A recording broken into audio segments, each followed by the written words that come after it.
पहले गुरु साहब ने किला छड्डिया आनंदगढ़ दा और ओदे विच गुरु साहब दी किन्नी वियोंत सी, किन्नी योजना सी कि उन्होंने ने रात दे टाइम किला छड्डिया, दिने नहीं छोड़िया। और इतिहास है कहता है कि हर दिन गुरु साहब जिहड़ा गुरु तेग बहादुर जी का स्थान है शीशगंज अनंतपुर साहब, हर दिन उत्थे जांदे सी, हर दिन उत्थे मतलब जाके मत्था टेकते सी। ते जिस वेले जिन्हां ने साहिबजादियां दी परवरिश कीती, जिहड़े साहिबजादियां दे खिडावे सी, जिहड़े उन्हां नूं खिडांदे सी और जिहड़े जिन्हां नाल उन्हां दा उठना बैठना सी, कहंदे ने जैसी संगत वैसी रंगत। पिता गुरु तेग बहादुर जी, माता गुजरी जी दादी और सारा सिख इतिहास दादा जी दा, परदादा जी दा, उस तो वड्डे दादा जी दा, और ਜਿਹੜੇ ਉਹਨਾਂ ਨੂੰ ਖਿਡਾ ਰਹੇ ਨੇ, ਜਿਹੜੇ ਉਹਨਾਂ ਨਾਲ ਉੱਠ ਬੈਠ ਰਹੇ ਨੇ, ਜਿਹੜੇ ਉਹਨਾਂ ਨੂੰ ਸਿੱਖਿਆ ਦੇ ਰਹੇ ਨੇ, ਸਿੱਖਿਆ ਦੇ ਰਹੇ ਨੇ ਸਾਹਿਬਜ਼ਾਦਿਆਂ ਨੂੰ, ਉਹ ਬ੍ਰਹਮ ਗਿਆਨੀ ਨੇ, ਸਾਰੇ ਸ਼ਸਤਰ ਵਿਦਿਆ ਸਿਖਾ ਰਹੇ ਨੇ। ਤੇ ਉਹ ਮਤਲਬ ਕਿ ਸਮਝੋ ਉਹਨਾਂ ਦੇ ਖੂਨ ਵਿੱਚ ਹੀ ਉਹ ਸਭ ਕੁਝ ਗਿਆ, ਸਭ ਕੁਝ ਉਹਨਾਂ ਦੇ ਅੰਦਰ ਹੀ, ਆਪਣੀ ਉਹਨਾਂ ਦੀ ਅਵਸਥਾ ਤੇ ਸੀ ਹੀ ਸੀ। ਤੇ ਇਸ ਕਰਕੇ ਉਹ ਇੰਨੀ ਛੋਟੀ ਉਮਰ ਉਹਨਾਂ ਦੀ 9 ਸਾਲ ਔਰ 7 ਸਾਲ, ਅਗਰ ਦੇਖਿਆ ਜਾਏ ਤਾਂ 7 ਸਾਲ ਦੇ ਬੱਚੇ ਨੂੰ ਤੇ ਗੱਲ ਵੀ ਨਹੀਂ ਕਰਨੀ ਆਂਦੀ, ਲੇਕਿਨ ਉਹਨਾਂ ਨੇ ਉਹ ਸਵਾਲ ਜਵਾਬ ਦਿੱਤੇ, ਉਹ ਦਲੀਲਾਂ ਦਿੱਤੀਆਂ ਉੱਥੇ ਕਿ ਵੱਡੇ ਵੱਡੇ ਜਿਹੜੇ ਸੀ ਪੜ੍ਹੇ ਲਿਖੇ ਬੰਦੇ, ਆਪਣੇ ਆਪ ਨੂੰ ਜਿਹੜੇ ਗਿਆਨਵਾਨ ਸਮਝਦੇ ਸੀ, ਵੱਡੇ ਵੱਡੇ ਬੰਦੇ, ਉਹ ਵੀ ਉਹਨਾਂ ਦਲੀਲਾਂ ਅੱਗੇ ਬਿਲਕੁਲ ਕੀ ਕਹਿੰਦੇ ਨੇ ਨਿਸ਼ਬਦ ਹੋ ਗਏ, ਉਹਨਾਂ ਨੂੰ ਵੀ ਕੁਝ ਆਇਆ ਗਿਆ ਨਹੀਂ ਹੈ, ਕਿਉਂਕਿ ਉਹਨਾਂ ਦੀ ਪਰਵਰਿਸ਼ ਹੀ ਐਸੀ ਹੋਈ ਸੀ। ਹੁਣ ਅੱਜ ਦਾ ਅਸੀਂ ਮਾਹੌਲ ਦੇਖੀਏ ਤੇ ਅੱਜ ਦੀ ਤਾਰੀਖ ਵਿੱਚ ਜੋ ਸਾਨੂੰ ਪੜ੍ਹਾਇਆ ਜਾ ਰਿਹਾ, ਜੋ ਸਾਨੂੰ ਸਕੂਲਾਂ ਕਾਲਜਾਂ ਵਿੱਚ ਪੜ੍ਹਾਇਆ ਜਾ ਰਿਹਾ ਹੈ, ਉਹਦੀ ਕੁਆਲਿਟੀ ਕਿਸ ਤਰ੍ਹਾਂ ਦੀ ਹੋ ਗਈ ਹੈ। ਤੇ ਜਿਹੜੇ ਪੜ੍ਹਾਉਣ ਵਾਲੇ ਨੇ ਉਹ ਆਪ ਹੀ ਇੰਨੇ ਕਲਪੇ ਹੋਏ, ਖੱਪੇ ਹੋਏ ਨੇ ਆਪਣੀਆਂ ਪਰੇਸ਼ਾਨੀਆਂ ਤੋਂ, ਤੇ ਉਹੀ ਕੁਛ ਹੀ ਅੱਗੇ ਵੱਧ ਰਿਹਾ। ਲੇਕਿਨ ਅਗਰ ਅਸੀਂ ਇਤਿਹਾਸ ਦੇਖੀਏ ਤੇ ਉਸ ਵੇਲੇ ਜਾਂ ਉਸ ਤੋਂ ਵੀ ਪਿੱਛੇ ਚਲੇ ਜਾਈਏ ਤੇ ਗੁਰੂ ਕੋਲ ਹੁੰਦੇ ਸੀ, ਜਿੱਥੇ ਗੁਰੂ ਹੁੰਦਾ ਸੀ, ਗੁਰੂ ਮਾਂ ਹੁੰਦੀ ਸੀ ਜਿਹੜੀ ਕਿ ਉਹਨਾਂ ਨੂੰ ਸਿੱਖਿਆ ਦਿੰਦੇ ਸੀ, ਔਰ ਫਿਰ ਉਹ ਬੱਚੇ ਕਿਸ ਤਰ੍ਹਾਂ ਦੇ ਨਿਕਲਦੇ ਸੀ। ਤੇ ਐਸੇ ਲਈ ਕਿਹਾ ਜਾਂਦਾ ਹੈ ਕਿ ਜਿਹੜੇ ਸੰਸਕਾਰ ਬਚਪਨ ਚ ਦਿੱਤੇ ਜਾਂਦੇ ਨੇ ਫਿਰ ਉਹੀ ਪੁੰਗਰਦੇ ਨੇ ਅੱਗੇ ਜਾ ਕੇ। ਔਰ ਬਚਪਨ ਦਾ ਸਮੇਂ ਜਿਹੜਾ ਹੈ ਉਹ ਪਰਿਵਾਰ ਵਾਸਤੇ, ਮਾਤਾ ਪਿਤਾ ਵਾਸਤੇ ਬਹੁਤ ਹੀ ਮਹੱਤਵਪੂਰਨ ਹੁੰਦਾ ਹੈ ਕਿ ਉਹ ਬੱਚਿਆਂ ਨੂੰ ਕੀ ਸਿਖਾ ਰਹੇ ਨੇ। ਹੁਣ ਪੜ੍ਹਦੇ ਸੁਣਦੇ ਤੇ ਅਸੀਂ ਸਾਰੇ ਹੀ ਆ, ਲੇਕਿਨ ਬਾਣੀ ਕੀ ਫੈਸਲਾ ਦਿੰਦੀ ਹੈ, ਆਪਣੀ ਬਾਣੀ ਕੀ ਫੈਸਲਾ ਦਿੰਦੀ ਹੈ, ਸੇਵਕ ਸਿੱਖ ਪੂਜਨ ਸਭ ਆਵੇ, ਸਭ ਗਾਵੇ ਹਰ ਹਰ ਉੱਤਮ ਬਾਣੀ। ਸਾਰੇ ਸੇਵਕ ਸਿਖਾਉਂਦੇ ਨੇ, ਯਾਦ ਕਰਦੇ ਨੇ, ਗੁਰੂ ਦੇ ਨੇੜੇ ਰਹਿੰਦੇ ਨੇ, ਪੂਜਾ ਕਰਦੇ ਨੇ, ਪਿਆਰ ਕਰਦੇ ਨੇ, ਔਰ ਪਰਮਾਤਮਾ ਦੀ ਉੱਤਮ ਬਾਣੀ ਦਾ ਗਾਇਨ ਕਰਦੇ ਨੇ, ਹਰੀ ਹਰ ਨਾਮ ਤੇ ਆਂਦੇ ਨੇ, ਗਾਵੇ ਹਰ ਹਰ ਉੱਤਮ ਬਾਣੀ। ਲੇਕਿਨ ਗਾਵਿਆ ਸੁਨਿਆ ਤਿਨਕਾ ਹਰ ਥਾਂ ਪਾਵੇ। ਗਾ ਤੇ ਸਾਰੀ ਦੁਨੀਆ ਹੀ ਰਹੀ ਹੈ, ਸਾਰਾ ਸੰਸਾਰ ਗਾ ਰਿਹਾ ਹੈ, ਅੱਜ ਗੁਰਪੁਰਬ ਸਾਰੇ ਹੀ ਮਨਾ ਰਹੇ ਨੇ, ਸਭ ਸੁਣ ਰਹੇ ਨੇ, ਗਾ ਰਹੇ ਨੇ ਸਭ। ਲੇਕਿਨ ਬਾਣੀ ਕਹਿੰਦੀ ਏ, ਗੁਰੂ ਸਾਹਿਬ ਕਹਿੰਦੇ ਨੇ, ਗਾਵਿਆ ਸੁਨਿਆ, ਗਾਇਆ ਹੋਇਆ ਔਰ ਸੁਨਿਆ ਹੋਇਆ, ਤਿਨਕਾ ਹਰ ਥਾਂ ਪਾਵੇ, ਉਹਨਾਂ ਦਾ ਪ੍ਰਭੂ ਥਾਂ ਪਾਉਂਦਾ ਏ, ਪ੍ਰਵਾਨ ਕਰਦਾ ਏ। ਜਿਨ ਸਤਗੁਰ ਕੀ ਆਗਿਆ, ਜਿਨੇ ਆਪਣੇ ਪਰਮਾਤਮਾ ਦੀ, ਗੁਰੂ ਦੀ ਆਗਿਆ ਸਤ ਸਤ ਕਰ ਮਾਨੀ। ਮਤਲਬ ਜਿਨੇ ਕਿਹਾ ਕਿ ਜੋ ਤੁਸੀਂ ਕਰ ਰਹੇ ਹੋ, ਜੋ ਹੋ ਰਿਹਾ ਮੇਰੀ ਜ਼ਿੰਦਗੀ ਚ, ਸਭ ਠੀਕ ਹੈ, ਸਤ ਹੈ। ਜਿਨ ਸਤਗੁਰ ਕੀ ਆਗਿਆ ਸਤ ਸਤ ਕਰ ਮਾਨੀ। ਗਾ ਸੁਣ ਤੇ ਸਾਰਾ ਸੰਸਾਰ ਹੀ ਰਿਹਾ, ਲੇਕਿਨ ਜਿਨੇ ਉਹ ਸੂਤਰ ਪਕੜ ਲਿਆ ਕਿ ਮੈਂ ਐਕਸੈਪਟੈਂਸ ਵਿੱਚ ਰਹਿਣਾ, ਜੋ ਹੋ ਰਿਹਾ ਠੀਕ ਹੋ ਰਿਹਾ, ਕੁਛ ਵੀ ਗਲਤ ਨਹੀਂ ਹੋ ਰਿਹਾ। ਜਿਸ ਤਰ੍ਹਾਂ ਅਸੀਂ ਕੱਲ ਵੀ ਰਿਹਾ ਕਿ ਹਾਰ ਨਹੀਂ ਹੈ, ਜਿੱਤ ਹੀ ਜਿੱਤ ਹੈ, ਦੁੱਖ ਨਹੀਂ ਹੈ, ਸੁੱਖ ਹੀ ਸੁੱਖ ਹੈ। ਤੇ ਉਹੀ ਕਹਿ ਰਹੇ ਨੇ ਕਿ ਗਾਵਿਆ ਸੁਨਿਆ ਤਿਨਕਾ ਹਰ ਥਾਂ ਪਾਵੇ, ਜਿਨ ਸਤਗੁਰ ਕੀ ਆਗਿਆ ਸਤ ਸਤ ਕਰ ਮਾਨੀ। ਜਿਨ੍ਹਾਂ ਨੇ ਫਿਰ ਉਹ ਪਰਮਾਤਮਾ ਦੇ ਹੁਕਮ ਨੂੰ ਸਤ ਕਰਕੇ ਮੰਨ ਲਿਆ ਕਿ ਜੋ ਹੋ ਰਿਹਾ ਉਹਦੇ ਹੁਕਮ ਵਿੱਚ ਹੋ ਰਿਹਾ, ਉਹਨੂੰ ਬਦਲਣੇ ਦੀ ਕੋਈ ਜ਼ਰੂਰਤ ਨਹੀਂ ਹੈ ਸਾਨੂੰ, ਤੇ ਫਿਰ ਉਹ ਜਿਹੜੇ ਨੇ ਉਹ ਸਹੀ ਖਜ਼ਾਨੇ ਦੇ ਲਾਇਕ ਹੁੰਦੇ ਨੇ। ਜਿਸ ਤਰ੍ਹਾਂ ਸ਼ੁੱਧ ਸੋਨਾ ਹੋ ਗਿਆ, ਤੇ ਸ਼ੁੱਧ ਸੋਨੇ ਨੂੰ ਹੀ ਖਜ਼ਾਨੇ 'ਚ ਰੱਖਿਆ ਜਾਂਦਾ ਹੈ, ਜਿਹੜਾ ਨਕਲੀ ਹੁੰਦਾ ਉਹਨੂੰ ਕੋਈ ਸੰਭਾਲ ਕੇ ਨਹੀਂ ਰੱਖਦਾ। ਤੇ ਇਸ ਲਈ ਜੋ ਵੀ ਅਸੀਂ ਗਾ ਰਹੇ ਹਾਂ, ਸੁਣ ਰਹੇ ਹਾਂ, ਉਹਨੂੰ ਹਿਰਦੇ 'ਚ ਵਸਾਣਾ ਹੈ ਤੇ ਉਹਦੇ ਤੇ ਚੱਲਣਾ ਹੈ। ਥੋੜੀ ਜੀ ਬੰਦੇ ਨੂੰ ਸ਼ਕਤੀ ਆ ਜਾਂਦੀ ਹੈ, ਸਾਧਨਾ ਕਰਕੇ ਰਿੱਧੀਆਂ ਸਿੱਧੀਆਂ ਮਿਲ ਜਾਂਦੀਆਂ ਨੇ, ਤੇ ਉਹ ਫਿਰ ਉਹਨਾਂ ਚੀਜ਼ਾਂ ਨੂੰ ਬਦਲਣਾ ਸ਼ੁਰੂ ਕਰ ਦਿੰਦਾ ਹੈ ਕਿ ਇਹ ਕੀ, ਇਸ ਤਰ੍ਹਾਂ ਨਹੀਂ, ਇਸ ਤਰ੍ਹਾਂ ਹੋਣਾ ਚਾਹੀਦਾ, ਇਸ ਤਰ੍ਹਾਂ ਨਹੀਂ, ਇਸ ਤਰ੍ਹਾਂ ਹੋਣਾ ਚਾਹੀਦਾ। ਲੇਕਿਨ ਤੁਸੀਂ ਅਗਰ ਦੇਖੋ ਕਿ ਗੁਰੂ ਘਰ ਵਿੱਚ ਅੱਜ ਅਸੀਂ ਪਤਰੀ ਸਰ ਨੇ ਸਾਨੂੰ ਸਿਖਾਇਆ ਨੋ ਹੀਲਿੰਗ, ਕਿ ਸਾਧਨਾ ਕਰੋ ਔਰ ਜੋ ਹੋ ਰਿਹਾ ਠੀਕ ਹੋ ਰਿਹਾ। ਤੇ ਇਹੀ ਗੁਰੂ ਘਰ ਵਿੱਚ ਗੁਰੂਆਂ ਨੇ ਸਾਨੂੰ ਸਿਖਾਇਆ। ਹੁਣ ਗੁਰੂ ਸਾਹਿਬ ਜਿਹੜੇ ਸੀ ਉਹਨਾਂ ਨੇ ਕੋਈ ਇਸ ਤਰ੍ਹਾਂ ਨਹੀਂ ਕਿ ਹੀਲਿੰਗ ਵਾਲੇ ਪਾਸੇ ਕਿਸੇ ਨੂੰ, ਕਿ ਹੀਲਿੰਗ ਕਰਨੇ ਵਾਲੇ ਪਾਸੇ ਲਗਾਇਆ ਹੋਵੇ, ਜਾਂ ਹੀਲਿੰਗ ਇਸ ਤਰ੍ਹਾਂ ਡਾਇਰੈਕਟਲੀ ਹੀਲਿੰਗ ਕੀਤੀ ਹੋਵੇ ਕਿਸੇ ਦੀ ਕਿ ਤੈਨੂੰ ਇਹ ਤਕਲੀਫ ਹੈ ਤੇ ਤੇਰੀ ਹੁਣ ਹੀਲ ਕਰ ਦਿੰਦੇ ਆ। ਨਹੀਂ, ਉਹ ਗੁਰੂ ਘਰ ਵਿੱਚ ਵੀ ਇਹ ਸਿਧਾਂਤ ਨਹੀਂ ਹੈ ਹੀਲਿੰਗ ਦਾ। ਕੁਦਰਤੀ ਪਰਮਾਤਮਾ ਵੱਲੋਂ ਕੋਈ ਕਿਸੇ ਦੀ ਦੁੱਖ ਠੀਕ ਹੋ ਜਾਂਦੇ ਨੇ, ਬਿਮਾਰੀਆਂ ਠੀਕ ਹੋ ਜਾਂਦੀਆਂ ਨੇ, ਉਹਦੀਆਂ ਪਰੇਸ਼ਾਨੀਆਂ ਜਿਹੜੀਆਂ ਨੇ ਉਹ ਠੀਕ ਹੋ ਜਾਂਦੀਆਂ ਨੇ, ਉਹ ਕੁਦਰਤੀ ਹੋ ਜਾਂਦੀਆਂ ਨੇ। ਲੇਕਿਨ ਕੋਈ ਐਸੀ ਸਾਨੂੰ ਐਸਾ ਰਸਤਾ ਨਹੀਂ ਦੱਸਿਆ ਗਿਆ ਕਿ ਤੁਸੀਂ ਇੰਜ ਕਰੋਗੇ ਤੇ ਤੁਹਾਡੀ ਹੀਲਿੰਗ ਹੋ ਜਾਏਗੀ। ਅੱਜ ਅਸੀਂ ਬਾਣੀ ਨੂੰ ਵੀ ਉਸੇ ਤਰ੍ਹਾਂ ਇਸਤੇਮਾਲ ਕਰ ਰਹੇ ਹਾਂ। ਕੁਝ ਜਿਹੜੇ ਲੋਕ ਨੇ ਉਹ ਬਾਣੀ ਨੂੰ ਵੀ ਉਸੇ ਤਰ੍ਹਾਂ ਇਸਤੇਮਾਲ ਕਰ ਰਹੇ ਕਿ ਇੰਨੇ ਪਾਠ ਕਰੋਗੇ ਤੇ ਇਹ ਠੀਕ ਹੋ ਜਾਏਗਾ, ਇੰਨੇ ਪਾਠ ਕਰੋਗੇ ਤੇ ਠੀਕ ਹੋ ਜਾਏਗਾ। ਤੇ ਗੁਰੂ ਸਾਹਿਬ ਨੇ ਇੰਨੇ ਕਸ਼ਟ ਸਹੇ, ਇੰਨਾ ਕੁਝ ਹੋਇਆ ਸਿੱਖ ਇਤਿਹਾਸ ਵਿੱਚ, ਲੇਕਿਨ ਕਿਧਰੇ ਵੀ ਐਸੀ ਮਿਸਾਲ ਨਹੀਂ ਮਿਲਦੀ ਕਿ ਗੁਰੂ ਸਾਹਿਬ ਨੇ ਕਿਹਾ ਹੋਵੇ ਕਿ ਤੁਸੀਂ ਇਹ ਪਾਠ ਕਰੋ ਹੁਣ ਸਰਸਾ ਦੇ ਕਿਨਾਰੇ ਬੈ ਕੇ ਤੇ ਦੁਸ਼ਮਣ ਵਾਪਸ ਚਲਾ ਜਾਏਗਾ। ਨਹੀਂ। ਔਰ ਇਹੀ ਚੀਜ਼ ਗੁਰੂ ਨਾਨਕ ਸਾਹਿਬ ਨੇ ਕਹੀ, ਜਿਸ ਵੇਲੇ ਬਾਬਰ ਚੜ ਕੇ ਆਇਆ ਹਿੰਦੁਸਤਾਨ ਤੇ ਇਹਨਾਂ ਨੇ ਬੜੇ ਯੱਗ ਕੀਤੇ, ਕਿਉਂਕਿ ਅਹਿੰਸਾ ਧਰਮ ਦਾ ਪਾਲਨ ਕਰਨਾ, ਯੱਗ ਬਹੁਤ ਕੀਤੇ ਔਰ ਬੜੀ ਪਰਮਾਤਮਾ ਕੀ ਅਰਦਾਸਾਂ ਕੀਤੀਆਂ ਆਪਣੇ ਆਪਣੇ ਤਰੀਕੇ ਨਾਲ ਕਿ ਪਰਮਾਤਮਾ ਸਾਡੀ ਰਾਖੀ ਕਰੇਗਾ। ਤੇ ਗੁਰੂ ਨਾਨਕ ਦੇਵ ਜੀ ਨੇ ਕਿਹਾ ਪਰਮਾਤਮਾ ਇੰਜ ਰਾਖੀ ਨਹੀਂ ਕਰਦਾ, ਆਪ ਹਿੰਮਤ ਕਰੋ, ਮਿਹਨਤ ਕਰੋ, ਆਪਣੀ ਰਾਖੀ ਆਪ ਕਰੋ, ਫਿਰ ਪਰਮਾਤਮਾ ਮਦਦ ਕਰਦਾ ਹੈ। ਤੇ ਉਹੀ ਚੀਜ਼ ਦਸਮ ਪਿਤਾ ਨੇ ਸਿਖਾਈ ਕਿ ਆਪਣੀ ਸੁਰੱਖਿਆ, ਆਪਣੀ ਰਾਖੀ ਆਪ ਕਰੋ, ਆਪਣਾ ਜੀਵਨ ਬਣਾਓ, ਫਿਰ ਪਰਮਾਤਮਾ ਮਦਦ ਕਰੇਗਾ। ਅਸੀਂ ਕਹਿੰਦੇ ਆ ਪਰਮਾਤਮਾ ਮਦਦ ਕਰੇ, ਅਸੀਂ ਮਿਹਨਤ ਨਾ ਕਰੀਏ, ਅਸੀਂ ਜੀਵਨ ਨੂੰ ਨਾ ਸਵਾਰੀਏ, ਅਸੀਂ ਜੀਵਨ ਨਾ ਚਲਾਈਏ। ਤੇ ਦਸਮ ਪਿਤਾ ਨੇ ਆਪਣੀ ਕਲਮ ਨਾਲ ਬਚਿੱਤਰ ਨਾਟਕ ਵਿੱਚ ਆਪਣੇ ਧਰਤੀ ਤੇ ਆਉਣ ਦਾ ਮਕਸਦ ਲਿਖਿਆ ਕਿ ਮੈਂ ਕਿਸ ਲਈ ਧਰਤੀ ਤੇ ਆਇਆ। ਜਹਾਂ ਤਹਾਂ ਤੇ ਧਰਮ ਚਲਾਏ, ਕੁਬੁੱਧ ਕਰਨ ਤੇ ਲੋਕ ਹਟਾਏ, ਕਿ ਜਿੱਥੇ ਕਿੱਥੇ ਧਰਮ ਦੀ ਸਥਾਪਨਾ ਕਰਨੀ। ਔਰ ਇਹੀ ਚੀਜ਼ ਕ੍ਰਿਸ਼ਨ ਭਗਵਾਨ ਨੇ ਅਰਜੁਨ ਨੂੰ ਕਹੀ ਕਿ ਯਦਾ ਯਦਾ ਹੀ ਧਰਮस्य ਗਲਾਨਿਨ ਭਵਤੀ ਭਾਰਤ, ਜਿਸ ਵੇਲੇ ਧਰਮ ਦੀ ਹਾਨੀ ਹੋਏਗੀ ਉਦੋਂ ਉਦੋਂ ਮੈਂ ਧਰਤੀ ਤੇ ਆਵਾਂਗਾ।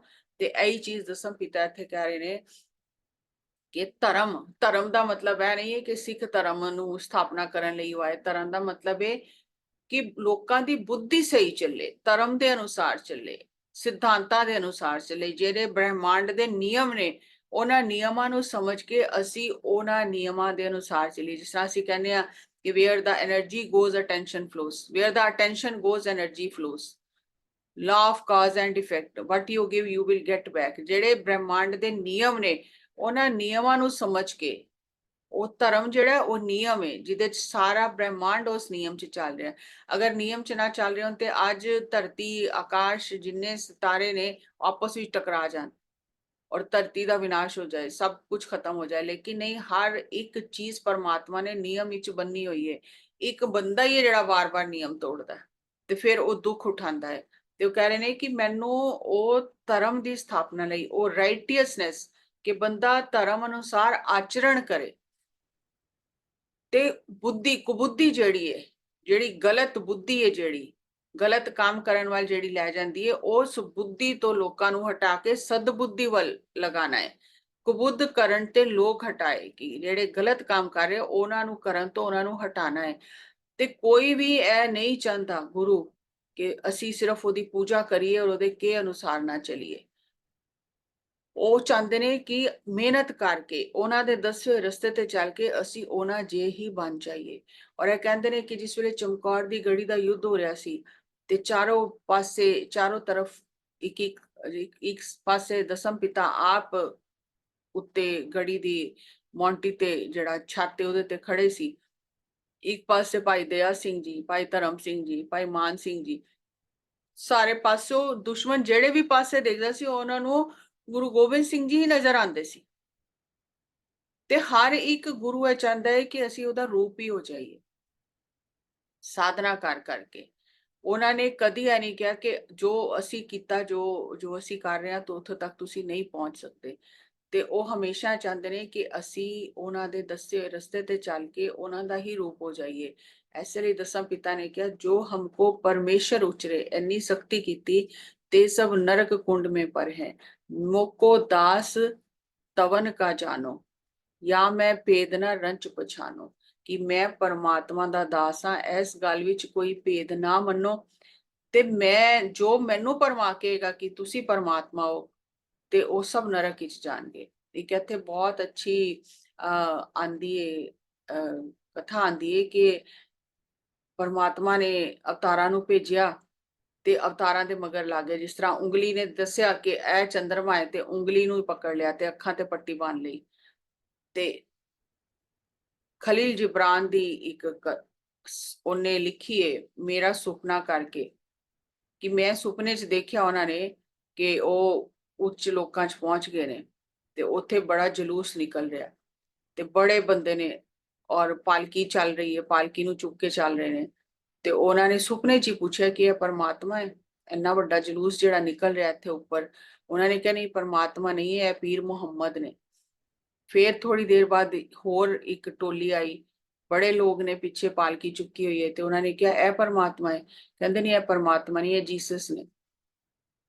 ਫਿਰ ਇੱਕ ਹੋਰ ਟੋਲੀ, ਇਸ ਤਰ੍ਹਾਂ ਹੀ ਜਲੂਸ ਚੱਲਦਾ ਰਿਹਾ ਤੇ ਉਹਨਾਂ ਨੇ ਕਿਹਾ ਇਹ ਸਤਯੁਗ ਦੇ ਅਵਤਾਰ ਨੇ, ਇਹ ਦੁਆਪਰ ਦੇ ਅਵਤਾਰ ਨੇ, ਇਹ ਤ੍ਰੇਤੇ ਦੇ ਅਵਤਾਰ ਨੇ।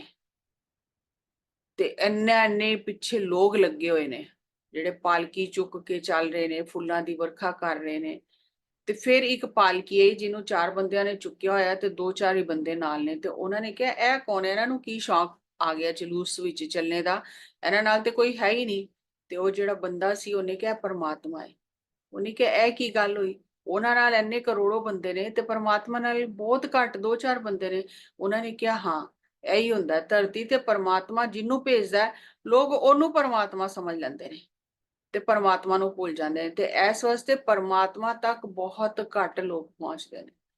ਤੇ ਤਾਂ ਹੀ ਗੁਰੂ ਸਾਹਿਬ ਨੇ ਉਹ ਚੀਜ਼ ਸਮਝਾਈ ਕਿ ਅੱਗੇ ਵਧਦੇ ਜਾਣਾ, ਤੁਸੀਂ ਕਿਧਰੇ ਵੀ ਰੁਕਣਾ ਨਹੀਂ ਹੈ। ਔਰ ਇਹੀ ਚੀਜ਼ ਸਾਨੂੰ ਖੱਤਰੀ ਸਾਹਿਬ ਨੇ ਸਮਝਾਈ। ਹੁਣ ਗਿਆਨ ਤੇ ਸੀ ਇਧਰੋਂ ਉਧਰੋਂ ਬਹੁਤ ਇਕੱਠਾ ਜਾਣਕਾਰੀਆਂ ਇਕੱਠੀਆਂ ਕਰ ਸਕਨੇ ਆ, ਲੇਕਿਨ ਉਹ ਜਿਹੜਾ ਬਾਹਰੀ ਗਿਆਨ ਹੈ ਉਹ ਕਿਸੇ ਕੰਮ ਨਹੀਂ ਆਂਦਾ।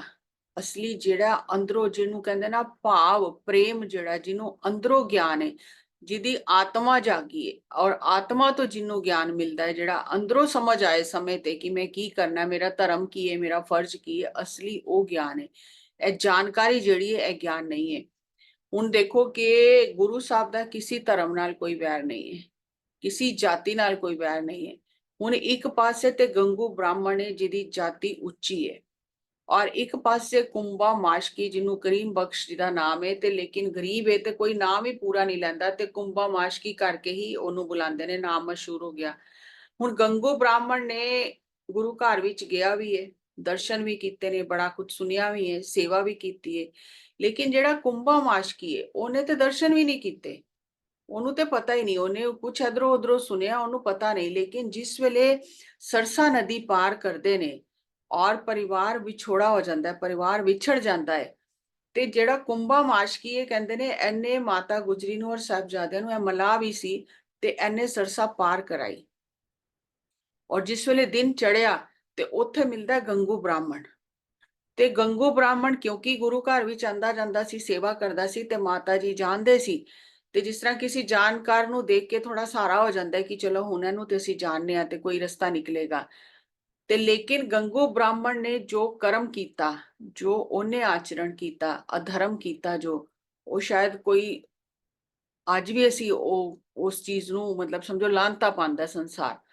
ਲੇਕਿਨ ਕੁੰਭਾ ਮਾਸ਼ਕੀ ਜਿਹੜਾ ਸੀ ਜਿਹਨੇ ਰਾਤ ਆਪਣੇ ਕੱਖਾਂ ਦੀ ਕੁੱਲੀ ਵਿੱਚ ਰੱਖਿਆ ਤੇ ਅੱਜ ਉਸ ਕੁੱਲੀ ਨੂੰ ਜਾ ਕੇ ਲੋਕੀ ਮੱਥਾ ਟੇਕਦੇ ਨੇ ਕਿ ਕਿੰਨਾ ਉਹਦੇ ਅੰਦਰ ਭਾਵ ਸੀ, ਕਿੰਨਾ ਪਿਆਰ ਸੀ, ਜਿਹੜਾ ਉਹਨੇ ਰਾਤ ਆਪਣੇ ਕੁੱਲੀ ਵਿੱਚ ਰੱਖ ਕੇ, ਜਿਹੜੀ ਕੱਖਾਂ ਦੀ ਕੁੱਲੀ ਸੀ, ਰੱਖ ਕੇ ਉਹਦੇ 'ਚ ਉਹਨਾਂ ਨੇ ਰਾਤ ਨੂੰ ਸਾਹਿਬਜ਼ਾਦਿਆਂ ਦੀ ਸੇਵਾ ਕੀਤੀ। ਕਿਉਂਕਿ ਉਹ ਮੁਸਲਮਾਨ ਸੀ ਤੇ ਉਹਦੇ ਘਰ ਕੁਝ ਖਾਣ ਨੂੰ ਵੀ ਨਹੀਂ ਸੀ ਤੇ ਉੱਥੇ ਨੇੜੇ ਹੀ ਕੋਈ ਬ੍ਰਾਹਮਣੀ ਰਹਿੰਦੀ ਸੀ ਜਿਹਦਾ ਨਾਮ ਲక్ష్ਮੀ ਬ੍ਰਾਹਮਣੀ ਕਰਕੇ ਹੈ। ਉਹਦੇ ਘਰ ਜਾਂਦਾ ਹੈ ਤੇ ਉਹਨੂੰ ਕਹਿੰਦਾ ਹੈ ਕਿ ਕੋਈ ਭੋਜਨ ਬਣਾ ਕੇ ਦਿਓ ਤੇ ਉਹ ਫਿਰ ਉਹ ਜਿਹੜੀ ਲక్ష్ਮੀ ਬ੍ਰਾਹਮਣੀ ਹੈ ਉਹ ਭੋਜਨ ਬਣਾ ਕੇ ਲਿਆਂਦੀ ਹੈ ਤੇ ਮਾਤਾ ਗੁਜਰੀ ਜੀ ਨੂੰ ਔਰ ਸਾਹਿਬਜ਼ਾਦਿਆਂ ਨੂੰ ਭੋਜਨ ਛਕਾਉਂਦੀ ਹੈ।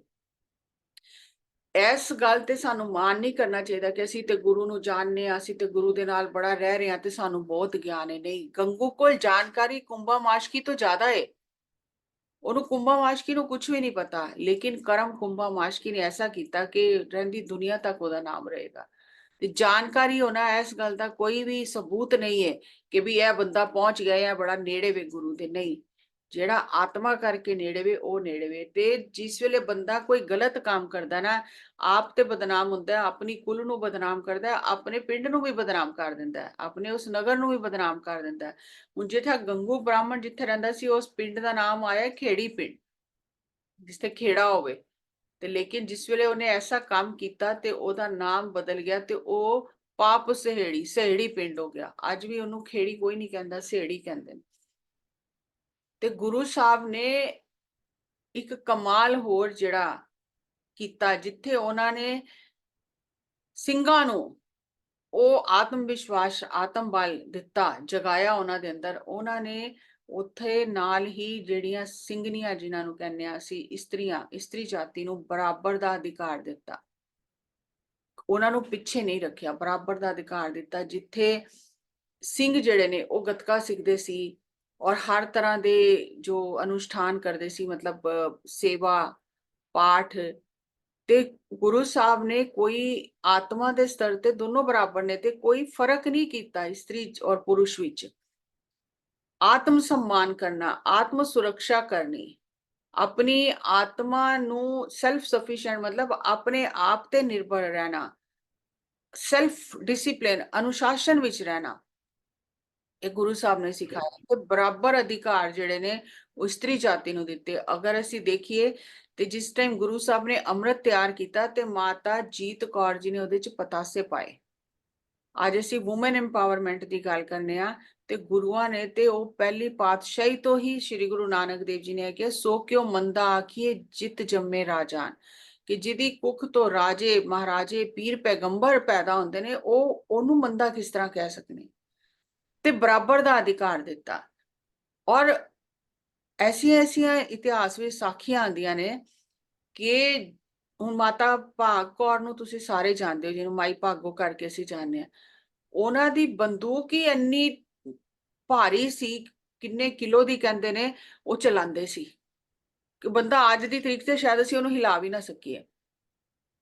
ਐਸੇ ਐਸੇ ਸ਼ਸਤਰ ਚਲਾਉਂਦੀਆਂ ਸੀ ਕਿ ਆਪਣੀ ਸੁਰੱਖਿਆ ਆਪ ਕਰਨੀ। ਅੱਜ ਸਰਕਾਰਾਂ ਸਿਖਾ ਰਹੀਆਂ ਨੇ ਮਾਰਸ਼ਲ ਆਰਟ ਲੇਡੀਜ਼ ਨੂੰ ਵੀ ਕਿ ਆਪਣੀ ਸੁਰੱਖਿਆ ਆਪ ਕਰੋ, ਤੇ ਇਹ ਤੇ ਬਹੁਤ ਪਹਿਲੇ ਤੋਂ ਹੀ ਸਿਖਾਇਆ ਗਿਆ ਕਿ ਆਪਣੀ ਸੁਰੱਖਿਆ ਆਪ ਕਰੋ। ਤੁਸੀਂ ਕਮਜ਼ੋਰ ਨਹੀਂ ਹੋ, ਤੁਹਾਨੂੰ ਕਮਜ਼ੋਰ ਕੀਤਾ ਜਾ ਰਿਹਾ ਲੇਕਿਨ ਤੁਸੀਂ ਕਮਜ਼ੋਰ ਨਹੀਂ ਹੋ। ਤੇ ਇੱਥੇ ਇੱਕ ਸਾਖੀ ਆਂਦੀ ਹੈ ਬੀਬੀ ਦੀਪ ਕੌਰ ਜੀ ਦੀ।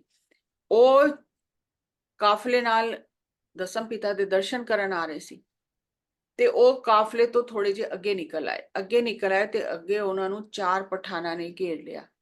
ਤੇ ਉਸ ਟਾਈਮ ਅੱਜ ਵੀ ਉਹੀ ਹੁੰਦਾ ਕਿ ਸਭ ਤੋਂ ਪਹਿਲੇ ਤੇ ਇਸਤਰੀ ਦੀ ਇੱਜ਼ਤ ਤੇ ਹਮਲਾ ਕੀਤਾ ਜਾਂਦਾ, ਲੇਕਿਨ ਉਹ ਜਿਹੜੀ ਬੀਬੀ ਦੀਪ ਕੌਰ ਸੀ ਉਹਨੇ ਐਸੀ ਤਲਵਾਰ ਚਲਾਈ ਕਿ ਉਹ 3 ਪਠਾਨਾਂ ਨੂੰ ਉੱਥੇ ਹੀ ਖਤਮ ਕਰ ਦਿੱਤਾ। ਤੇ ਚੌਥਾ ਜਿਹੜਾ ਪਠਾਨ ਹੈ ਉਹਦੇ ਉੱਤੇ ਬੈਠ ਕੇ ਢਾ ਕੇ ਉਹਨੂੰ ਬੈਠੇ ਸੀ ਉੱਤੇ, ਤੇ ਉਸ ਵੇਲੇ ਪਿੱਛੋਂ ਜੱਥਾ ਪਹੁੰਚਿਆ ਤੇ ਉਹ ਫਿਰ ਉਸ ਪਠਾਨ ਨੂੰ ਵੀ ਉਹਨਾਂ ਨੇ ਮਾਰ ਦਿੱਤਾ। ਤੇ ਜਿਸ ਵੇਲੇ ਦਸਮ ਪਿਤਾ ਕੋਲ ਪਹੁੰਚੇ ਤੇ ਜਿਹੜੇ ਨਾਲ ਚੱਲ ਰਹੇ ਸੀ ਸੰਗਤ, ਉਹਨਾਂ ਨੇ ਦੱਸਿਆ ਦਸਮ ਪਿਤਾ ਨੂੰ ਕਿ ਇਸ ਬੀਬੀ ਨੇ ਇਸ ਤਰ੍ਹਾਂ 4 ਪਠਾਨਾਂ ਨੂੰ ਰਸਤੇ 'ਚ ਪਾਰ ਬੁਲਾਇਆ ਕੱਲਿਆਂ ਹੀ। ਤੇ ਦਸਮ ਪਿਤਾ ਨੇ ਫਿਰ ਕਿਹਾ ਕਿ ਐਸ ਮੇਰੀ ਬੇਟੀ ਹੈ, ਧੀ ਹੈ। ਔਰ ਐਸੀਆਂ ਸਿੰਘਣੀਆਂ ਹੋਈਆਂ ਨੇ, ਬੀਬੀ ਸ਼ਰਨ ਕੌਰ ਜਿਨੇ ਸਾਹਿਬਜ਼ਾਦਿਆਂ ਦਾ ਔਰ ਸਾਰੇ ਸਿੰਘਾਂ ਦਾ ਸੰਸਕਾਰ ਕੀਤਾ ਐਸੇ ਮੁਸਲਮਾਨੀ ਪਹਿਰੇ ਵਿੱਚ ਵੀ। ਤੇ ਜਿਸ ਵੇਲੇ ਭਾਂਬੜ ਮਚਿਆ, ਅੱਗ ਲੱਗੀ, ਤੇ ਉਸ ਵੇਲੇ ਮੁਸਲਮਾਨਾਂ ਨੂੰ ਪਤਾ ਚੱਲਿਆ ਕਿ ਇੱਥੇ ਕੁਝ ਹੋ ਰਿਹਾ ਹੈ, ਤੇ ਰਾਤ ਦੇ ਹਨੇਰੇ 'ਚ ਫਿਰ ਉਹਨਾਂ ਨੇ ਉਸ ਬੀਬੀ ਨੂੰ ਵੀ ਅੱਗ ਵਿੱਚ ਸੁੱਟ ਦਿੱਤਾ ਜਿੰਦੇ ਹੀ।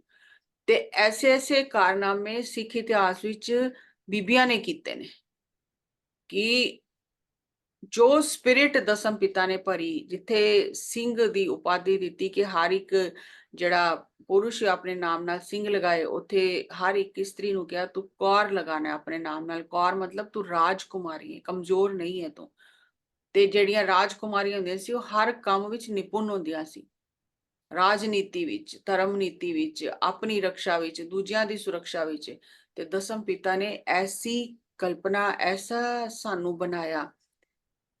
ਔਰ ਇੱਥੇ ਕਹਿੰਦੇ ਨੇ ਕਿ ਦਸਮ ਪਿਤਾ ਦੇ ਜਿਹੜੇ ਛੋਟੇ ਸਾਹਿਬਜ਼ਾਦੇ ਬਾਬਾ ਫਤਿਹ ਸਿੰਘ ਜੀ, ਮਾਤਾ ਜੀਤ ਕੌਰ ਜੀ ਜਿਸ ਵੇਲੇ ਸਰੀਰ ਛੋੜਿਆ ਉਸ ਵੇਲੇ ਉਹਨਾਂ ਦੀ ਉਮਰ ਬਹੁਤ ਬਹੁਤ ਛੋਟੀ ਸੀ, ਕਹਿ ਰਹੇ 1.5-2 ਸਾਲ ਦੇ ਕਰੀਬ ਸੀ।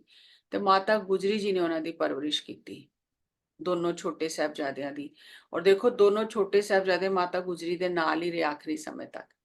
ਤੇ ਮਾਤਾ ਗੁਜਰੀ ਜੀ ਨੇ, ਦਾਦੀ ਦਾ ਕਿੰਨਾ ਵੱਡਾ ਰੋਲ ਹੈ ਬੱਚੇ ਦੀ ਜ਼ਿੰਦਗੀ 'ਚ, ਅਗਰ ਅਸੀਂ ਸਮਝੀਏ ਕਿ ਮਾਤਾ ਗੁਜਰੀ ਜੀ ਨੇ ਉਹਨਾਂ ਦੇ ਅੰਦਰ ਐਸੀ ਸਪਿਰਿਟ ਭਰੀ, ਆਖਰੀ ਸਵਾਸ ਤੱਕ ਉਹਨਾਂ ਨੂੰ ਆਤਮ ਬਲ ਇੰਨਾ ਮਜ਼ਬੂਤ ਕੀਤਾ ਉਹਨਾਂ ਦਾ ਕਿ ਕਿਧਰੇ ਇਹ ਡਰ ਨਾ ਜਾਣ, ਕਿਧਰੇ ਡੋਲ ਨਾ ਜਾਣ। ਤੇ ਕਹਿੰਦੇ ਨੇ ਕਿ ਇੱਕ ਵਾਰੀ 4 ਸਾਲ ਦੀ ਉਮਰ ਹੋਈ ਜਿਸ ਵੇਲੇ ਬਾਬਾ ਫਤਿਹ ਸਿੰਘ ਜੀ ਦੀ, ਤੇ ਮਾਤਾ ਗੁਜਰੀ ਜੀ ਨੇ ਉਹਨਾਂ ਨੂੰ ਕਿਹਾ ਤੁਸੀਂ ਅੰਮ੍ਰਿਤ ਛਕ ਲਓ। ਤੇ ਮਾਤਾ ਸੁੰਦਰ ਕੌਰ ਜੀ ਕਹਿਣ ਲੱਗੇ ਇਹਨਾਂ ਦੀ ਉਮਰ ਬੜੀ ਛੋਟੀ ਹੈ। ਤੇ ਉਹਨਾਂ ਨੇ ਕਿਹਾ ਛੋਟੇ ਨਹੀਂ ਨੇ, ਇਹ ਸਾਡੇ ਬਾਬੇ ਨੇ।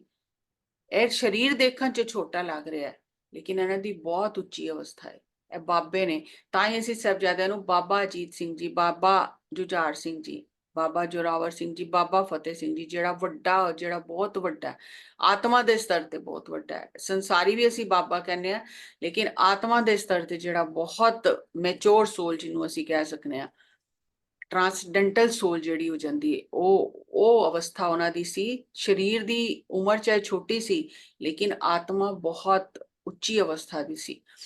ਤੇ ਉਹਨਾਂ ਨੇ ਜਿਸ ਵੇਲੇ ਸਾਹਿਬਜ਼ਾਦੇ ਯੁੱਧ ਦੀ ਪ੍ਰੈਕਟਿਸ ਕਰਦੇ ਸੀ, ਅਭਿਆਸ ਕਰਦੇ ਸੀ, ਸਿੱਖਦੇ ਸੀ, ਤੇ ਬਾਬਾ ਫਤਿਹ ਸਿੰਘ ਜੀ ਨੇ ਕਿਹਾ ਮੈਨੂੰ ਵੀ ਤਲਵਾਰ ਦਿਓ, ਮੈਂ ਵੀ ਪ੍ਰੈਕਟਿਸ ਕਰਨੀ ਹੈ, ਮੈਂ ਵੀ ਯੁੱਧ ਕਰਨਾ ਸਿੱਖਣਾ ਹੈ। ਜਿਹੜੇ ਸਾਹਿਬਜ਼ਾਦੇ ਸੀ ਉਹਨਾਂ ਨੇ ਕਿਹਾ ਕਿ ਤੁਸੀਂ ਅਜੇ ਛੋਟੇ ਹੋ, ਤੁਸੀਂ ਅਜੇ ਨਹੀਂ ਸਿੱਖੋ, ਤੁਸੀਂ ਛੋਟੇ ਹੋ।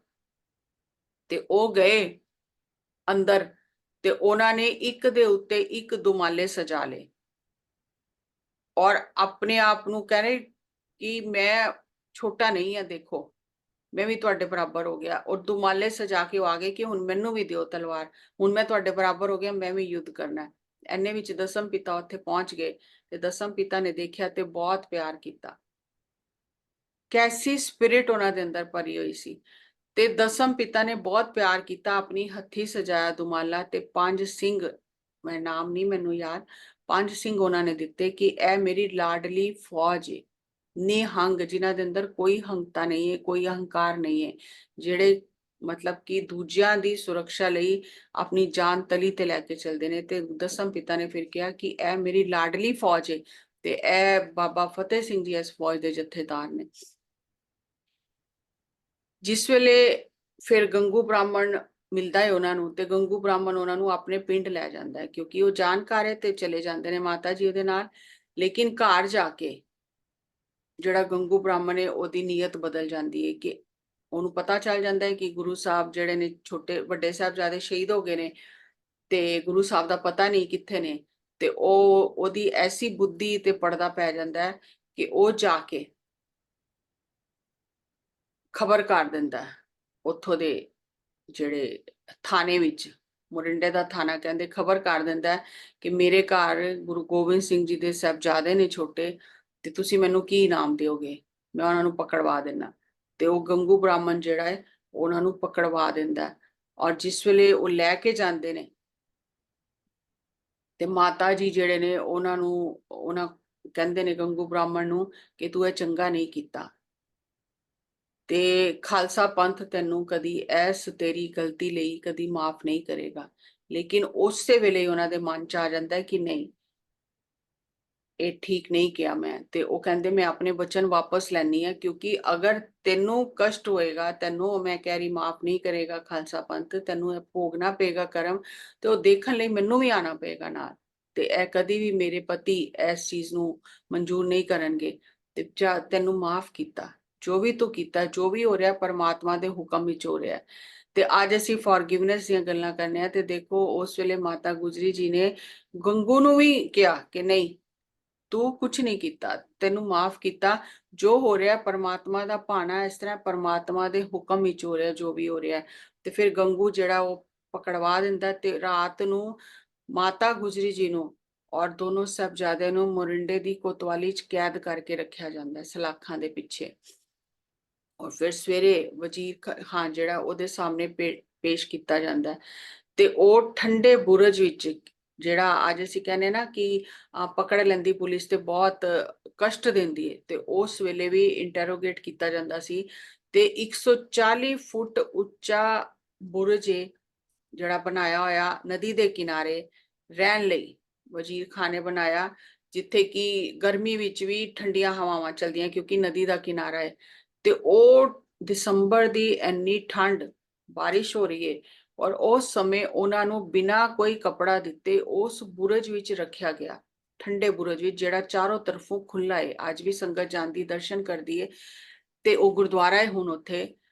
ਤੇ ਉਹ ਠੰਡੇ ਬੁਰਜ ਵਿੱਚ ਰੱਖਿਆ ਗਿਆ ਸਾਹਿਬਜ਼ਾਦਿਆਂ ਨੂੰ ਔਰ ਮਾਤਾ ਗੁਜਰੀ ਜੀ ਨੂੰ। ਤੇ ਕਹਿੰਦੇ ਬਜ਼ੁਰਗ ਜਿਹੜੇ ਨੇ ਉਹਨਾਂ ਨੂੰ ਠੰਡ ਜ਼ਿਆਦਾ ਲੱਗਦੀ ਹੈ, ਕਹਿੰਦੇ ਠੰਡ ਤੋਂ ਬਚ ਕੇ ਰਹੋ, ਤੇ ਬੱਚਿਆਂ ਨੂੰ ਠੰਡ ਜ਼ਿਆਦਾ ਲੱਗਦੀ ਹੈ, ਤੇ ਉਹਨਾਂ ਨੂੰ ਕਸ਼ਟ ਦੇਣ ਲਈ ਉਹਨਾਂ ਨੂੰ ਉਸ ਠੰਡੇ ਬੁਰਜ ਵਿੱਚ ਰਾਤ ਨੂੰ ਰੱਖਿਆ ਗਿਆ, ਤੇ ਕੋਈ ਕੱਪੜਾ ਵੀ ਨਹੀਂ ਦਿੱਤਾ ਗਿਆ ਔਰ ਖਾਣ ਨੂੰ ਵੀ ਕੁਝ ਨਹੀਂ ਦਿੱਤਾ ਗਿਆ। ਤੇ ਜਿਸ ਵੇਲੇ ਅਗਲੇ ਦਿਨ ਪੇਸ਼ੀ ਹੋਈ ਸਾਹਿਬਜ਼ਾਦਿਆਂ ਦੀ, ਮਾਤਾ ਗੁਜਰੀ ਤੋਂ ਉਹਨਾਂ ਨੂੰ ਅਲੱਗ ਕਰਕੇ ਪੇਸ਼ੀ ਉਹਨਾਂ ਦੀ ਕੀਤੀ ਗਈ, ਤੇ ਉਹਨਾਂ ਨੇ ਦਰਵਾਜ਼ਾ ਜਿਹੜਾ ਸੀ ਕੋਤਵਾਲੀ ਦਾ ਇੰਨਾ ਛੋਟਾ ਰੱਖਿਆ ਕਿ ਸਾਹਿਬਜ਼ਾਦੇ ਝੁੱਕ ਕੇ ਅੰਦਰ ਆਣਗੇ, ਤੇ ਅਸੀਂ ਕਵਾਂਗੇ ਕਿ ਦੇਖੋ ਅਸੀਂ ਇਹਨਾਂ ਨੂੰ ਝੁਕਾ ਲਿਆ, ਬੇਈਮਾਨੀ ਕੀਤੀ। ਤੇ ਜਿਹੜੇ ਸਾਹਿਬਜ਼ਾਦੇ ਸੀ, ਉਮਰ ਚਾਹੇ ਸਰੀਰ ਦੀ ਛੋਟੀ ਸੀ ਲੇਕਿਨ ਆਤਮਾ ਤੇ ਬਹੁਤ ਸੁਲਝੀ ਹੋਈ, ਸੂਝਵਾਨ ਸੀ, ਬਹੁਤ ਪਹੁੰਚੀ ਹੋਈ ਸੀ। ਤੇ ਉਹਨਾਂ ਨੇ ਆਪਣੇ ਪੈਰ ਪਹਿਲੇ ਅੱਗੇ ਪਾਏ ਦਰਵਾਜ਼ੇ 'ਚ, ਸਿਰ ਨਹੀਂ ਝੁਕਾਇਆ। ਤੇ ਦੇਖ ਕੇ ਸਾਰੇ ਜਿਹੜੇ ਨੇ ਉੱਥੇ ਹੈਰਾਨ ਹੋ ਗਏ। ਤੇ ਕਚਹਿਰੀ ਵਿੱਚ ਫਿਰ ਉਹਨਾਂ ਨੇ ਬੜੇ ਡਰ ਦਿੱਤੇ, ਪਹਿਲੇ ਲਾਲਚ ਦਿੱਤੇ, ਫਿਰ ਬੜੇ ਡਰ ਦਿੱਤੇ, ਔਰ ਫਿਰ ਇਹ ਵੀ ਕਿਹਾ ਕਿ ਤੁਹਾਡੇ ਪਿਤਾ ਜੀ ਤੇ ਸ਼ਹੀਦ ਹੋ ਗਏ ਨੇ। ਤੇ ਉਹ ਕਹਿਣਗੇ ਸਾਡੇ ਪਿਤਾ ਦੀ ਤਰਫ ਕੋਈ ਦੇਖ ਵੀ ਨਹੀਂ ਸਕਦਾ, ਸ਼ਹੀਦ ਕੀ ਹੋਣਗੇ, ਉਹਨਾਂ ਵੱਲ ਤੇ ਕੋਈ ਦੇਖ ਵੀ ਨਹੀਂ ਸਕਦਾ, ਪਕੜਨਾ ਤੇ ਦੂਰ ਦੀ ਗੱਲ ਹੈ। ਤੇ ਉਸ ਟਾਈਮ ਉਹਨਾਂ ਨੇ ਬਹੁਤ ਡਰਾਇਆ ਔਰ ਕਸ਼ਟ ਵੀ ਦਿੱਤੇ। ਐਸਾ ਵੀ ਇਤਿਹਾਸ ਵਿੱਚ ਆਂਦਾ ਹੈ ਕਿ ਜਿਸ ਤਰ੍ਹਾਂ ਪਲੀਤੇ ਕਿਹਾ ਜਾਂਦਾ ਹੈ, ਹੁਣ ਪਤਾ ਨਹੀਂ ਹਿੰਦੀ ਚ ਉਹਨੂੰ ਕੀ ਕਹਿੰਦੇ ਨੇ, ਜਿਸ ਤਰ੍ਹਾਂ ਕੱਪੜਾ ਹੁੰਦਾ ਹੈ, ਕੱਪੜੇ ਨੂੰ ਲਪੇਟ ਕੇ ਉਹਦੇ ਤੇ ਤੇਲ ਵਗੈਰਾ ਪਾ ਕੇ ਉਹਨੂੰ ਜਲਾਇਆ ਜਾਂਦਾ ਹੈ, ਜਿਸ ਤਰ੍ਹਾਂ ਪਹਿਲੇ ਜ਼ਮਾਨੇ 'ਚ ਮਸ਼ਾਲ ਜਲਾਈ ਜਾਂਦੀ ਸੀ। ਤੇ ਉਸ ਤਰ੍ਹਾਂ ਉਹ ਜਲਾ ਕੇ ਉਹਨਾਂ ਦੇ ਹੱਥਾਂ ਵਿੱਚ, ਉਹਨਾਂ ਦੀਆਂ ਉਂਗਲੀਆਂ ਵਿੱਚ ਲਗਾਏ ਗਏ। ਕੋਮਲ ਜਿਹੜੀ ਉਹਨਾਂ ਦੀ ਤਵਚਾ ਸੀ, ਜਿਹੜੀ ਚਮੜੀ ਸੀ, ਉਹਨੂੰ ਜਲਾਇਆ ਗਿਆ। ਪੇੜ ਨਾਲ ਬੰਨ ਕੇ ਪਤਲੀ ਪਤਲੀਆਂ ਜਿਹੜੀਆਂ ਉਹ ਹੁੰਦੀਆਂ ਨੇ, ਕੀ ਕਹਿੰਦੇ ਉਹਨਾਂ ਨੂੰ, ਲੱਕੜੀਆਂ ਪੇੜ ਦੀਆਂ, ਉਹਨਾਂ ਨਾਲ ਉਹਨਾਂ ਨੂੰ ਮਾਰਿਆ ਵੀ ਗਿਆ, ਕਿਉਂਕਿ ਠੰਡ ਦਾ ਟਾਈਮ ਸੀ ਤੇ ਉਹ ਬਹੁਤ ਜ਼ੋਰ ਦੀ ਲੱਗਦੀਆਂ ਸੀ, ਬਹੁਤ ਦਰਦ ਹੁੰਦੇ ਸੀ। ਤੇ ਮਾਤਾ ਗੁਜਰੀ ਜੀ ਕੋਲ ਜਿਸ ਵੇਲੇ ਉਹ ਵਾਪਸ ਜਾਂਦੇ ਸੀ, ਤੇ ਮਾਤਾ ਗੁਜਰੀ ਜੀ ਉਹਨਾਂ ਨੂੰ ਉਸ ਵੇਲੇ ਗੁਰੂ ਅਰਜਨ ਦੇਵ ਜੀ ਦੀ ਸ਼ਹਾਦਤ, ਗੁਰੂ ਤੇਗ ਬਹਾਦਰ ਜੀ ਦੀ ਸ਼ਹਾਦਤ, ਤੇ ਉਹਨਾਂ ਨੂੰ ਉਹ ਕਥਾ ਸੁਣਾਉਂਦੇ ਸੀ। ਤੇ ਬਾਰ-ਬਾਰ ਉਹਨਾਂ ਨੂੰ ਇਹੀ ਕਹਿੰਦੇ ਸੀ ਕਿ ਸਰੀਰ ਨੇ ਤੇ ਕਿਸੇ ਦੇ ਵੀ ਨਹੀਂ ਰਹਿਣਾ, ਜਾਣਾ ਹੀ ਹੈ ਸੰਸਾਰ ਤੋਂ ਸਾਰਿਆਂ ਨੇ, ਲੇਕਿਨ ਧਰਮ ਨਹੀਂ ਛੱਡਣਾ, ਸਿਧਾਂਤ ਨਹੀਂ ਛੱਡਣਾ ਗੁਰੂ ਘਰ ਦਾ। ਤੇ ਉਹਨਾਂ ਨੂੰ ਬਾਰ-ਬਾਰ ਇਹ ਸਮਝਾਉਂਦੇ ਸੀ ਮਾਤਾ ਗੁਜਰੀ ਜੀ, ਸਿਰ ਜਾਏ ਤੇ ਜਾਏ, ਮੇਰਾ ਸਿੱਖੀ ਸਿਦਕ ਨਾ ਜਾਏ, ਸਿੱਖੀ ਤੇ ਪਰਿਪੱਕਵ ਰਹਿਣਾ, ਸਿੱਖੀ ਤੇ ਖਰੇ ਉਤਰਨਾ, ਸਿਧਾਂਤਾਂ ਤੇ ਖਰੇ ਉਤਰਨਾ। ਬਹੁਤ ਲਾਲਚ ਦਿੱਤੇ ਗਏ, 3 ਦਿਨ ਪੇਸ਼ੀ ਹੁੰਦੀ ਰਹੀ ਔਰ ਫਿਰ ਤੀਸਰੇ ਦਿਨ ਫਤਵਾ ਲਗਾ ਦਿੱਤਾ ਗਿਆ। ਔਰ ਉੱਥੇ ਦੇਖੋ ਕਿ ਦੀਵਾਨ ਸੁੱਚਾ ਨੰਦ ਉਹ ਵੀ ਜਾਣਦਾ ਸੀ ਗੁਰੂ ਘਰ ਨੂੰ, ਉਹਨੇ ਸ਼ਨਾਖਤ ਕੀਤੀ ਕਿ ਹਾਂ ਇਹ ਦਸਮ ਪਿਤਾ ਦੇ ਸਾਹਿਬਜ਼ਾਦੇ ਨੇ, ਤੇ ਉਹਨੇ ਵੀ ਕਿਹਾ ਕਿ ਹਾਂ ਇਹਨਾਂ ਨੂੰ ਸਜ਼ਾ ਦੇਣੀ ਚਾਹੀਦੀ ਹੈ, ਔਰ ਇੱਥੋਂ ਤੱਕ ਕਿਹਾ ਕਿ ਸੱਪ ਦੇ ਬੱਚੇ ਸੱਪ ਹੀ ਹੁੰਦੇ ਨੇ। ਲੇਕਿਨ ਉਸੇ ਕਚਹਿਰੀ ਵਿੱਚ ਇੱਕ ਮੁਸਲਮਾਨ ਸੀ, ਸ਼ੇਰ ਮੁਹੰਮਦ ਖਾਨ, ਤੇ ਉਹਨੇ ਕਿਹਾ ਕਿ ਨਹੀਂ ਤੁਸੀਂ ਗਲਤ ਕਰ ਰਹੇ ਹੋ, ਛੋਟੇ ਬੱਚਿਆਂ ਨੂੰ ਕਿਸੇ ਵੀ ਧਰਮ ਵਿੱਚ ਸਜ਼ਾ ਦੇਣਾ, ਨਾਬਾਲਿਗ ਬੱਚਿਆਂ ਨੂੰ, ਇਹ ਪਾਪ ਹੈ, ਤੇ ਮੈਂ ਇਸ ਪਾਪ ਵਿੱਚ ਤੁਹਾਡਾ ਸਾਥ ਨਹੀਂ ਦਿਆਂਗਾ। ਮੈਂ ਅਗਰ ਬਦਲਾ ਲੈਣਾ, ਮੈਂ ਇਹਨਾਂ ਦੇ ਪਿਤਾ ਕੋਲੋਂ ਬਦਲਾ ਲਾਂਗਾ, ਉਹਨਾਂ ਨਾਲ 2 ਹੱਥ ਕਰਾਂਗਾ, ਲੇਕਿਨ ਤੁਸੀਂ ਜੋ ਬੱਚਿਆਂ ਨੂੰ ਕਸ਼ਟ ਦੇ ਰਹੇ ਹੋ, ਇਹਦੇ 'ਚ ਮੈਂ ਤੁਹਾਡਾ ਸਾਥ ਨਹੀਂ ਦਿਆਂਗਾ। ਇਹ ਮਤਲਬ ਆਪਣੀ ਸਾਡੀ ਸ਼ਰ੍ਹਾ ਦੇ ਹਿਸਾਬ ਨਾਲ ਵੀ ਇਹ ਗਲਤ ਹੈ। ਤੇ ਉਹ ਉੱਠ ਕੇ ਚਲਾ ਜਾਂਦਾ ਕਚਹਿਰੀ 'ਚ, ਉਹਨਾਂ ਦਾ ਸਾਥ ਨਹੀਂ ਦਿੰਦਾ। ਤੇ ਕਹਿੰਦੇ ਨੇ ਅੱਜ ਤੱਕ ਉਹ ਦਸਮ ਪਿਤਾ ਨੇ ਫਿਰ ਜਿਸ ਵੇਲੇ ਇਹ ਸਭ ਚੀਜ਼ਾਂ ਆਈਆਂ ਸਾਹਮਣੇ, ਤੇ ਉਹਨਾਂ ਨੂੰ ਵਰ ਵੀ ਦਿੱਤੇ, ਉਹਨਾਂ ਨੂੰ ਇੱਕ ਤਲਵਾਰ ਔਰ ਇੱਕ ਪੱਤਰ ਵੀ ਭੇਜਿਆ ਕਿ ਉਹਨਾਂ ਨੇ ਇੰਨੇ ਝੂਠ ਦੀ ਕਚਹਿਰੀ ਵਿੱਚ ਸੱਚ ਦੀ ਆਵਾਜ਼ ਬੁਲੰਦ ਕੀਤੀ, ਉਹ ਬਚਾ ਨਹੀਂ ਪਾਏ ਲੇਕਿਨ ਸੱਚ ਦੀ ਆਵਾਜ਼ ਬੁਲੰਦ ਕੀਤੀ। ਤੇ ਜਿਹੜੀ ਵਜ਼ੀਰ ਖਾਨ ਦੀ ਬੇਗਮ ਸੀ, ਉਹਨੇ ਵੀ ਵਜ਼ੀਰ ਖਾਨ ਨੂੰ ਬੜਾ ਕਿਹਾ ਕਿ ਇੰਨਾ ਪਾਪ ਨਾ ਕਰ, ਤੂੰ ਗਲਤ ਕਰ ਰਿਹਾ ਤੂੰ। ਤੇ ਉਹ ਵਜ਼ੀਰ ਖਾਨ ਨੇ ਕਿਹਾ ਠੀਕ ਹੈ ਮੈਂ ਨਹੀਂ ਕਰਾਂਗਾ, ਲੇਕਿਨ ਫਿਰ ਜਿਸ ਵੇਲੇ ਕਚਹਿਰੀ ਜਾਂਦਾ ਤੇ ਫਿਰ ਉਹ ਫਤਵਾ ਸੁਣਾ ਦਿੰਦੇ ਨੇ ਕਾਜੀ ਔਰ ਸਭ। ਤੇ ਉਹ ਵਜ਼ੀਰ ਖਾਨ ਦੀ ਜਿਹੜੀ ਬੇਗਮ ਹੈ ਉਹ ਕਹਿੰਦੀ ਮੈਂ ਅੱਜ ਤੋਂ ਬਾਅਦ ਤੇਰੇ ਨਾਲ ਰਹਿਣਾ ਹੀ ਨਹੀਂ ਹੈ, ਇੰਨਾ ਤੂੰ ਪਾਪ ਕੀਤਾ, ਮੈਂ ਆਪਣੀ ਜ਼ਿੰਦਗੀ ਖਰਾਬ ਨਹੀਂ ਕਰਨੀ, ਮੈਂ ਤੇਰੇ ਨਾਲ ਰਹਿਣਾ ਨਹੀਂ। ਤੇ ਜਿਨ੍ਹਾਂ ਨੇ ਸੱਚ ਦਾ ਸਾਥ ਦਿੱਤਾ ਉਸ ਟਾਈਮ, ਫਿਰ ਉਹਨਾਂ ਦੇ ਅੱਜ ਤੱਕ ਅਸੀਂ ਨਾਮ ਲੈਂਦੇ ਹਾਂ, ਕੁੰਭਾ ਮਾਸ਼ਕੀ। ਔਰ ਫਿਰ ਉਹ ਕਚਹਿਰੀ ਵਿੱਚ ਜਿਸ ਵੇਲੇ ਭੁੱਖਾ ਰੱਖਿਆ ਗਿਆ ਕਿ ਸ਼ਾਇਦ ਭੁੱਖ ਨਾਲ ਵੀ ਇਹ ਕਮਜ਼ੋਰ ਪੈ ਜਾਣਗੇ, ਤੇ ਉਸ ਟਾਈਮ ਮੋਤੀ ਮਹਿਰਾ ਜਿਹਨੇ ਸਾਹਿਬਜ਼ਾਦਿਆਂ ਨੂੰ ਦੁੱਧ ਪਿਲਾਇਆ, ਸੇਵਾ ਕਰਦਾ ਰਿਹਾ, ਔਰ ਬਿਲਕੁਲ ਉਹਨੇ ਆਪਣਾ ਘਰ, ਆਪਣੀ ਪਤਨੀ ਦੇ ਗਹਿਣੇ, ਸਭ ਕੁਝ ਉਹ ਜਿਹੜੇ ਸਿਪਾਹੀ ਸੀ ਕੋਤਵਾਲੀ ਦੇ, ਉਹਨਾਂ ਨੂੰ ਦੇ ਦਿੱਤਾ, ਸਿਰਫ ਸਾਹਿਬਜ਼ਾਦਿਆਂ ਨੂੰ ਗਰਮ ਦੁੱਧ ਪਿਲਾਉਣ ਲਈ। ਪਹਿਲੇ ਦਿਨ ਆਪਣਾ ਸੋਨਾ ਦਿੱਤਾ ਪਤਨੀ ਦਾ, ਦੂਜੇ ਦਿਨ ਉਹਨੇ ਆਪਣੇ ਮਕਾਨ, ਜੋ ਵੀ ਉਹਦੇ ਕੋਲ ਜਗ੍ਹਾ ਸੀ, ਉਹ ਕਾਗਜ਼ ਵੀ ਦੇ ਦਿੱਤੇ ਉਹਨਾਂ ਨੂੰ। ਤੇ ਫਿਰ ਉਹਨੇ ਉਹ ਦੋ ਸੇਵਾ ਕੀਤੀ, ਜਿਹੜਾ ਸਾਹਿਬਜ਼ਾਦਿਆਂ ਔਰ ਮਾਤਾ ਗੁਜਰੀ ਜੀ ਨੂੰ ਗਰਮ ਦੁੱਧ ਪਿਲਾਇਆ। ਔਰ ਫਿਰ ਜਿਸ ਵੇਲੇ ਬਾਅਦ ਚੋਂ ਪਤਾ ਚੱਲਿਆ ਵਜ਼ੀਰ ਖਾਨ ਨੂੰ, ਤੇ ਫਿਰ ਉਹਨੇ ਉਹਨਾਂ ਨੂੰ ਬਹੁਤ ਕਸ਼ਟ ਦੇ ਕੇ ਸ਼ਹਾਦਤ ਦਿੱਤੀ। ਕੁੰਭਾ ਮਾਸ਼ਕੀ ਤੇ ਮੋਤੀ ਮਹਿਰਾ ਨੂੰ ਵੀ, ਉਹਦੇ ਪਰਿਵਾਰ ਨੂੰ ਵੀ ਗੰਨੇ ਦੀ ਤਰ੍ਹਾਂ ਕੋਲੂ ਚ ਪੀੜ ਦਿੱਤਾ ਉਹਨਾਂ ਨੂੰ। ਤੇ ਸਾਹਿਬਜ਼ਾਦਿਆਂ ਨੂੰ ਜਿਸ ਵੇਲੇ ਕਸ਼ਟ ਦਿੱਤਾ ਗਿਆ, ਔਰ ਫਿਰ ਵਾਪਸ ਮਾਤਾ ਗੁਜਰੀ ਕੋਲ ਆਂਦੇ ਨੇ, ਤੇ ਮਾਤਾ ਗੁਜਰੀ ਜੀ ਫਿਰ ਉਹਨਾਂ ਨੂੰ ਪਤਾ ਹੈ ਕਿ ਹੁਣ ਸ਼ਹਾਦਤ ਹੋਣੀ, ਔਰ ਕਹਿੰਦੇ ਨੇ ਮਾਤਾ ਗੁਜਰੀ ਜੀ ਨੂੰ ਵੀ ਬਹੁਤ ਕਸ਼ਟ ਦਿੱਤਾ ਗਿਆ ਕਿ ਮਰਚਾਂ ਦੀ ਭਰ ਕੇ ਇੱਕ ਗੁੱਥੀ ਬਣਾ ਕੇ ਤੇ ਉਹਨਾਂ ਨੂੰ ਪਾ ਦਿੰਦੇ ਸੀ ਉਹ ਸਿਰ ਤੋਂ, ਤੇ ਉਹਦੇ ਵਿੱਚ ਸਾਹ ਲੈਣਾ ਵੀ ਕਿੰਨਾ ਔਖਾ ਹੋ ਜਾਂਦਾ ਸੀ। ਤੇ ਇਸ ਤਰ੍ਹਾਂ ਮਾਤਾ ਗੁਜਰੀ ਜੀ ਨੂੰ ਵੀ ਬੜੇ ਕਸ਼ਟ ਦਿੱਤੇ ਗਏ, ਔਰ ਫਿਰ ਉਹਨਾਂ ਨੂੰ ਉਹ ਸ਼ਹੀਦ ਇਸ ਤਰ੍ਹਾਂ ਕੀਤਾ ਗਿਆ ਮਾਤਾ ਗੁਜਰੀ ਜੀ ਨੂੰ। ਤੇ 7 ਸਾਲ ਔਰ 9 ਸਾਲ ਦੀ ਉਮਰ ਹੈ ਸਾਹਿਬਜ਼ਾਦਿਆਂ ਦੀ, ਔਰ ਮਾਤਾ ਗੁਜਰੀ ਜੀ ਦੀ ਉਮਰ ਹੈ 80 ਸਾਲ ਦੇ ਕਰੀਬ। ਤੇ ਇੱਧਰ ਜਿਸ ਵੇਲੇ ਵੱਡੇ ਸਾਹਿਬਜ਼ਾਦੇ ਸ਼ਹੀਦ ਹੋ ਜਾਂਦੇ ਨੇ, ਤੇ ਭਾਈ ਦਇਆ ਸਿੰਘ ਜੀ ਹੋਰ ਸਿੱਖ ਜਿਹੜੇ ਨੇ, ਉਹ ਗੁਰੂ ਸਾਹਿਬ ਨੂੰ ਕਹਿੰਦੇ ਨੇ ਕਿ ਅਸੀਂ ਖਬਰੀ ਸੂਏ ਭੇਜ ਕੇ ਤੇ ਛੋਟੇ ਸਾਹਿਬਜ਼ਾਦਿਆਂ ਦਾ, ਮਾਤਾ ਜੀ ਦਾ ਪਤਾ ਕਰਾਣੇ ਆ। ਦਸਮ ਪਿਤਾ ਤੇ ਜਾਣਦੇ ਨੇ, ਤੇ ਉਹ ਕਹਿ ਰਹੇ ਨੇ ਕਿਆ ਫਿਕਰ ਕਰਤੇ ਹੋ ਐ ਜਾਨ ਇਸਾਰੋ, ਇਹ ਉਨ ਬੱਚੋਂ का इम्तिहान हो रहा है, ਕਿ ਉਹਨਾਂ ਦਾ ਇਮਤਿਹਾਨ ਹੋ ਰਿਹਾ, ਤੁਹਾਨੂੰ ਫਿਕਰ ਕਰਨ ਦੀ ਲੋੜ ਨਹੀਂ ਹੈ। ਤੇ ਜਿਸ ਵੇਲੇ ਮਾਤਾ ਗੁਜਰੀ ਜੀ ਨੂੰ ਪਤਾ ਚੱਲ ਜਾਂਦਾ ਹੈ ਕਿ ਹੁਣ ਇਹਨਾਂ ਨੂੰ ਸਜ਼ਾ ਸੁਣਾਈ ਗਈ ਹੈ ਬੱਚਿਆਂ ਨੂੰ, ਤੇ ਉਹ ਫਿਰ ਕਲਗੀ ਸਜਾਉਂਦੇ ਨੇ, ਉਹਨਾਂ ਦੇ ਪਿਆਰ ਕਰਦੇ ਨੇ, कलगी सजाते ने। कवि ने लिखा है कि आओ जाने से पहले गले लगा तो लूं, केसों में कंघी कर दूं, मुंह धुला तो दूं, इन प्यारे से सरों पर नन्ही सी कलगी सजा तो लूं, आओ मरने से पहले तुम्हें दूल्हा बना तो लूं। उधर दसम पिता कह रहे ने कि मैं लाड़ी मौत नाल अपने पुत्र विआह रहा, ते इधर माता गुजरी जी कह रहे ने पोतरियां नूं कि चलो तुहानू दूल्हा बना दिया, मैं कलगियां सजा दिया छोटियां छोटियां सिरां ते। और फिर जिस वेले तीसरे दिन साहबजादे जाते ने, ते माता गुजरी नूं कह के जाते ने कि माता जी अज असीं वापस नहीं आना, ते तुसीं भी जल्दी आ जाना, असीं तुहाडे नाल ही रहने आ, तुसीं जल्दी ही साडे कोल आ जाना। ते फिर जिस वेले फतवा लगाया जाता है कि नीहां विच दीवारां विच चिन्ह दिता जाता है साहबजादियां नूं, ते उहनां दा जिस वेले ਉਹਦੇ ਚ ਸਵਾਸ ਰੁਕ ਜਾਂਦੇ ਨੇ, ਦਮ ਘੁੱਟਣ ਲੱਗਦਾ, ਜਿਸ ਵੇਲੇ ਗੋਡਿਆਂ ਤੱਕ ਦੀਵਾਰ ਆਂਦੀ ਹੈ, ਤੇ ਵਜ਼ੀਰ ਖਾਨ ਕਹਿੰਦਾ ਹੈ ਕਿ ਗੋਡੇ ਛਿਲ ਦਿਓ ਲੇਕਿਨ ਇੱਟ ਨਹੀਂ ਤੋੜਨੀ। ਤੇ ਕਲਪਨਾ ਕਰਕੇ ਦੇਖੋ ਕਿ ਕਿੰਨੇ ਉਹਨਾਂ ਛੋਟੀਆਂ ਜ਼ਿੰਦਾ ਨੇ ਕਸ਼ਟ ਸਹੇ, ਤੇ ਉਹਨਾਂ ਨੇ ਉੱਥੇ ਜਕਾਰੇ ਬੋਲੇ ਸੋਨਿਹਾਲ ਦੇ ਲਗਾਏ। ਔਰ ਉਹਨਾਂ ਕੋਲੋਂ ਪੁੱਛਿਆ ਗਿਆ ਕਿ ਅਗਰ ਤੁਹਾਨੂੰ ਛੱਡ ਦਿੱਤਾ ਜਾਏ ਤੇ ਤੁਸੀਂ ਕੀ ਕਰੋਗੇ? ਤੇ ਉਹਨਾਂ ਨੇ ਕਿਹਾ ਅਸੀਂ ਫਿਰ ਆਪਣਾ ਪੰਥ ਇਕੱਠਾ ਕਰਾਂਗੇ ਤੇ ਤੇਰੇ ਨਾਲ ਮੁਕਾਬਲਾ ਕਰਾਂਗੇ, ਤੇਰੇ ਕੋਲੋਂ ਬਦਲਾ ਲਵਾਂਗੇ। ਤੇ ਫਿਰ ਉਹਨੇ ਕਿਹਾ ਕਿ ਨਹੀਂ, ਇਹਨਾਂ ਨੂੰ ਛੱਡਣਾ ਠੀਕ ਨਹੀਂ ਹੈ, ਇਹਨਾਂ ਨੂੰ ਇੱਥੇ ਹੀ ਇਹਨਾਂ ਨੂੰ ਸ਼ਹੀਦ ਕੀਤਾ ਜਾਏ। ਤੇ ਨੀਹਾਂ ਵਿੱਚ ਚਿਣਨ ਦਾ ਹੁਕਮ ਦਿੱਤਾ, ਕਿਉਂਕਿ ਕਹਿੰਦੇ ਨੇ ਕਿ ਸ਼ਰਅ ਵਿੱਚ ਮੁਸਲਮਾਨ ਉਹਦੇ ਵਿੱਚ ਆਏ ਕਿ ਅਗਰ ਖੂਨ ਡੁੱਲੇ, ਤੇ ਉਹ ਜਿਹੜਾ ਖੂਨ ਡੁੱਲਦਾ ਧਰਤੀ ਤੇ ਫਿਰ ਉਹ ਇਨਕਲਾਬ ਲੈ ਕੇ ਆਂਦਾ ਹੈ। ਤੇ ਇਸ ਵਾਸਤੇ ਐਸੀ ਸਜ਼ਾ ਸੁਣਾਏਗੀ ਕਿ ਖੂਨ ਨਾ ਡੁੱਲੇ ਧਰਤੀ ਤੇ।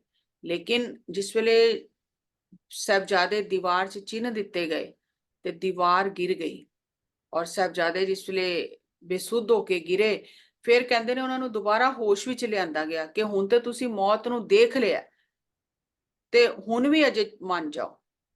ਤੇ ਉਹ ਜਿਹੜਾ ਜਲਾਦ ਸੀ ਉਹਨੇ ਕਿਹਾ ਕਿ ਮੇਰੇ ਪੜਦਾਦੇ ਨੇ ਤੁਹਾਡੇ ਪੈਦੇ ਖਾਨ, ਜਿਹਨੂੰ ਗੁਰੂ ਹਰਗੋਬਿੰਦ ਸਾਹਿਬ ਨੇ ਮਾਰਿਆ ਸੀ, ਕਿ ਉਹਨੇ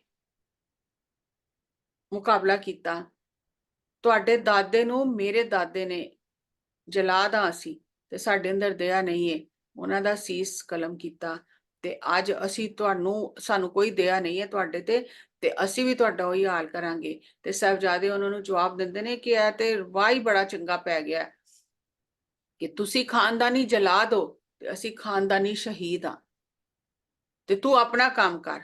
ਤੇ ਬੋਲੇ ਸੋਨਿਹਾਲ ਦੇ ਜਕਾਰੇ ਛੱਡਦੇ ਰਹੇ ਕਿ ਖਾਲਸਾ ਪੰਥ ਆਏਗਾ ਇੱਥੇ, ਇੱਥੇ ਅਸੀਂ ਜਿਹੜਾ ਕਰ ਚੱਲੇ ਆ ਤੇ ਪੰਥ ਦੇ ਨਿਸ਼ਾਨ ਝੂਲਣਗੇ ਇੱਥੇ।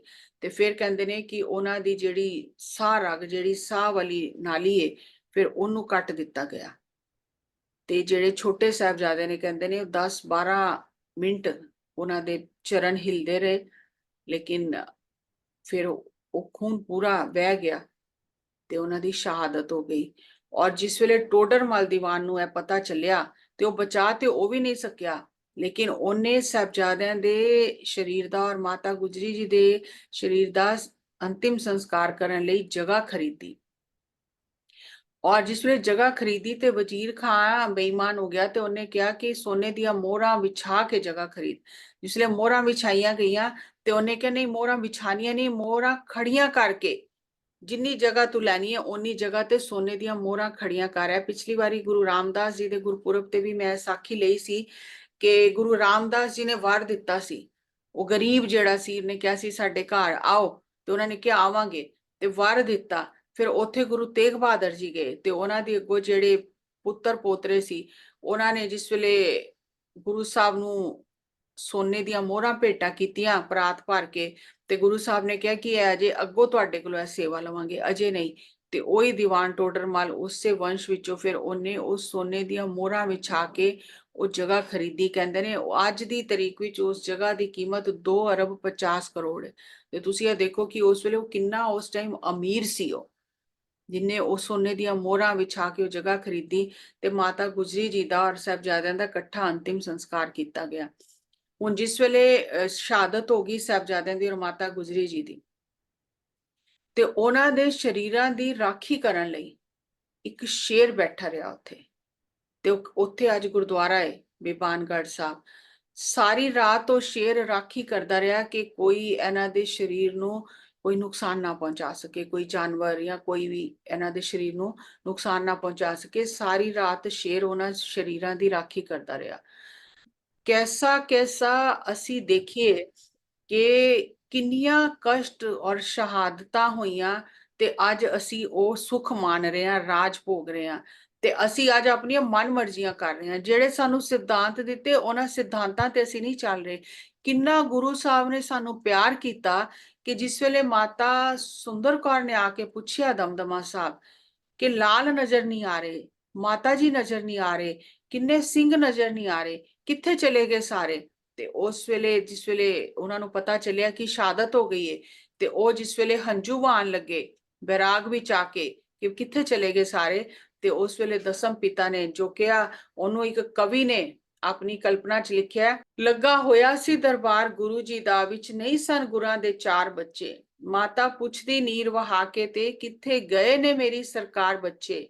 ਅੱਗੋਂ ਹੱਸ ਦਸ਼ਮੇਸ਼ ਜੀ ਕਹਿਣ ਲੱਗੇ, ਦਿੱਤੇ ਧਰਮ ਉੱਤੋਂ ਨੀ ਮੈਂ ਵਾਰ ਬੱਚੇ, 4 ਗਏ ਤਾਂ 10 ਖਾਂ ਕੀ ਹੋਇਆ, ਚੋਲੀ ਪਾਈ ਮੈਂ ਤੇਰੇ ਕਈ ਹਜ਼ਾਰ ਬੱਚੇ। ਇਨ ਪੁੱਤਰਨ ਕੇ ਸੀਸ ਪਰ वार दिए सुत 4, 4 मुए तो क्या हुआ, जीवत कई हजार। ਜਿਸ ਚੀਜ਼ ਨੂੰ ਪਿਆਰ ਕਰਨੇ ਆ ਅਸੀਂ ਤੇ ਉਹਦਾ ਫਿਰ ਵਾਰਨਾ ਕਰਨੇ ਆ। ਜਿਸ ਤਰ੍ਹਾਂ ਵਿਆਹ ਹੁੰਦਾ ਤੇ ਮਾਤਾਵਾਂ ਪਰਿਵਾਰ ਦੇ ਲੋਕ ਵਾਰਨਾ, ਸਿਰ ਵਾਰਨਾ ਕਰਦੇ ਨੇ, ਤੇ ਕਹਿ ਰਹੇ ਨੇ ਇਹੋ ਜਿਹਾ ਵਾਰਨਾ ਕਿਸੇ ਨੇ ਅੱਜ ਤੱਕ ਕੀਤਾ ਹੀ ਨਹੀਂ, ਕੋਈ ਕਰ ਹੀ ਨਹੀਂ ਸਕਦਾ ਕਿ ਦਸਮ ਪਿਤਾ ਨੇ ਖਾਲਸਾ ਪੰਥ ਤੋਂ ਆਪਣੇ ਪੁੱਤਰਾਂ ਦਾ ਵਾਰਨਾ ਕਰ ਦਿੱਤਾ ਤੇ ਕਿਹਾ ਕਿ ਇਹ ਜਿਹੜੇ ਹਜ਼ਾਰੋਂ ਜੀਵਤ ਨੇ ਸਾਹਮਣੇ ਬੈਠੇ ਨੇ, ਇਹ ਸਾਰੇ ਮੇਰੇ ਪੁੱਤਰ ਨੇ। ਔਰ ਐਸਾ ਪੰਥ ਖਾਲਸਾ ਪੰਥ ਦਸਮ ਪਿਤਾ ਨੇ ਬਣਾਇਆ ਕਿ ਅੱਜ ਜਿਸ ਵੇਲੇ ਵੀ ਔਕੜ ਬੰਦੀ ਹੈ, ਕੋਈ ਪੀੜਾ ਬੰਦੀ ਹੈ, ਤੇ ਉਸ ਵੇਲੇ ਅਣਖ ਜਿਹੜੀ ਅੰਦਰੋਂ ਜਾਗ ਜਾਂਦੀ ਹੈ। ਲੇਕਿਨ ਅਗਰ ਅਸੀਂ ਸਿਧਾਂਤਾਂ ਤੇ ਨਹੀਂ ਚੱਲਾਂਗੇ ਤੇ ਫਿਰ ਅਸੀਂ ਉਹਨਾਂ ਦੇ ਪਿਆਰੇ ਸਿੱਖ ਨਹੀਂ ਬਣ ਸਕਦੇ। ਫਿਰ ਸਾਡਾ ਗਾਣਾ ਸੁਣਨਾ ਪੜਨਾ ਸਭ ਜਿਹੜਾ ਹੈ ਉਹ ਐਵੇਂ ਹੀ ਜਾ ਰਿਹਾ ਹੈ। ਤੇ ਜੇ ਅਸੀਂ ਸਿਧਾਂਤਾਂ ਤੇ ਨਹੀਂ ਚੱਲ ਰਹੇ, ਉਹਨਾਂ ਦੇ ਵਚਨਾਂ ਦਾ ਪਾਲਣ ਨਹੀਂ ਕਰ ਰਹੇ। ਗੁਰੂ ਸਾਹਿਬ ਨੇ ਸਿੰਘਾਂ ਦੀ ਹਰ ਜਗ੍ਹਾ ਸਹਾਇਤਾ ਕੀਤੀ, ਲੇਕਿਨ ਜਿਸ ਵੇਲੇ ਆਪਣੇ ਤੇ ਆਇਆ ਤੇ ਸਾਹਿਬਜ਼ਾਦੇ ਸ਼ਹੀਦ ਕਰ ਦਿੱਤੇ। ਬਦਲਿਆ ਨਹੀਂ ਕੁਝ ਵੀ। ਸਾਰੀ ਸ਼ਕਤੀ ਹੁੰਦੇ ਹੋਏ ਵੀ ਉਹਨਾਂ ਨੇ ਸਾਨੂੰ ਜੀਵਨ ਜੀਣ ਦੀ ਜਾਚ ਸਿਖਾਈ। ਕੈਸਾ ਵੀ ਸਮਾਂ ਆਏ ਪਰਮਾਤਮਾ ਨੂੰ ਨਹੀਂ ਭੁੱਲਣਾ। ਜੋ ਹੋ ਰਿਹਾ ਉਹਦੇ ਹੁਕਮ ਵਿੱਚ ਹੋ ਰਿਹਾ, ਪਾਣਾ ਮੰਨਣਾ ਸਿਖਾਇਆ, ਸ਼ਕਤੀ ਦਾ ਇਸਤੇਮਾਲ ਕਰਨਾ ਨਹੀਂ ਸਿਖਾਇਆ। ਅੱਜ ਅਸੀਂ ਥੋੜਾ ਜਿਹਾ ਧਿਆਨ ਕਰਨੇ ਆ, ਅਸੀਂ ਚੀਜ਼ਾਂ ਨੂੰ ਬਦਲਣ ਲੱਗ ਜਾਂਦੇ ਆ ਕਿ ਨਹੀਂ। ਔਰ ਜਿਹੜਾ ਲੋਕ ਇਹ ਕਹਿੰਦੇ ਨੇ ਕਿ ਦਸਮ ਪਿਤਾ ਨੇ ਕਿਹਾ ਕਿ ਮੁਸਲਮਾਨਾਂ ਦਾ ਭਰੋਸਾ ਨਹੀਂ ਕਰਨਾ, ਅਗਰ ਅਸੀਂ ਦੇਖੀਏ ਆਨੰਦਗੜ੍ਹ ਦੇ ਕਿਲੇ ਤੋਂ ਨਿਕਲੇ ਜਿਸ ਵੇਲੇ ਦਸਮ ਪਿਤਾ ਨੇ, ਪਹਿਲੇ ਪੀਰ ਬੁੱਧੂ ਸ਼ਾਹ ਉਹਨਾਂ ਦੇ ਮਿੱਤਰ ਸਨ।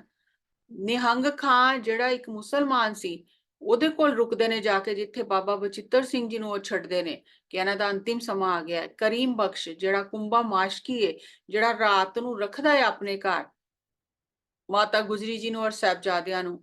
ਫਿਰ ਅੱਗੋਂ ਮਾਛੀਵਾੜੇ ਦੇ ਜੰਗਲ ਚੋਂ ਮਾਛੀਵਾੜੇ ਤੋਂ ਜਿਸ ਵੇਲੇ ਜਾਂਦੇ ਨੇ ਦਸਮ ਪਿਤਾ, ਗਨੀ ਖਾਂ ਨਬੀ ਖਾਂ ਉੱਚ ਦੇ ਪੀਰ ਬਣਾ ਕੇ ਉਹਨਾਂ ਨੂੰ ਲੈ ਕੇ ਜਾਂਦੇ ਨੇ। ਫਿਰ ਜਿਸ ਵੇਲੇ ਕੋਟਲਾ ਪਹੁੰਚਦੇ ਨੇ, ਨੂਰਾ ਮਾਈ ਜਿਹੜਾ ਮੁਸਲਮਾਨ ਹੈ ਉਹਨੂੰ ਭੇਜਦੇ ਨੇ ਸਰਹੰਦ ਕਿ ਸਾਹਿਬਜ਼ਾਦਿਆਂ ਦੀ ਖਬਰ ਲੈ ਕੇ ਆ।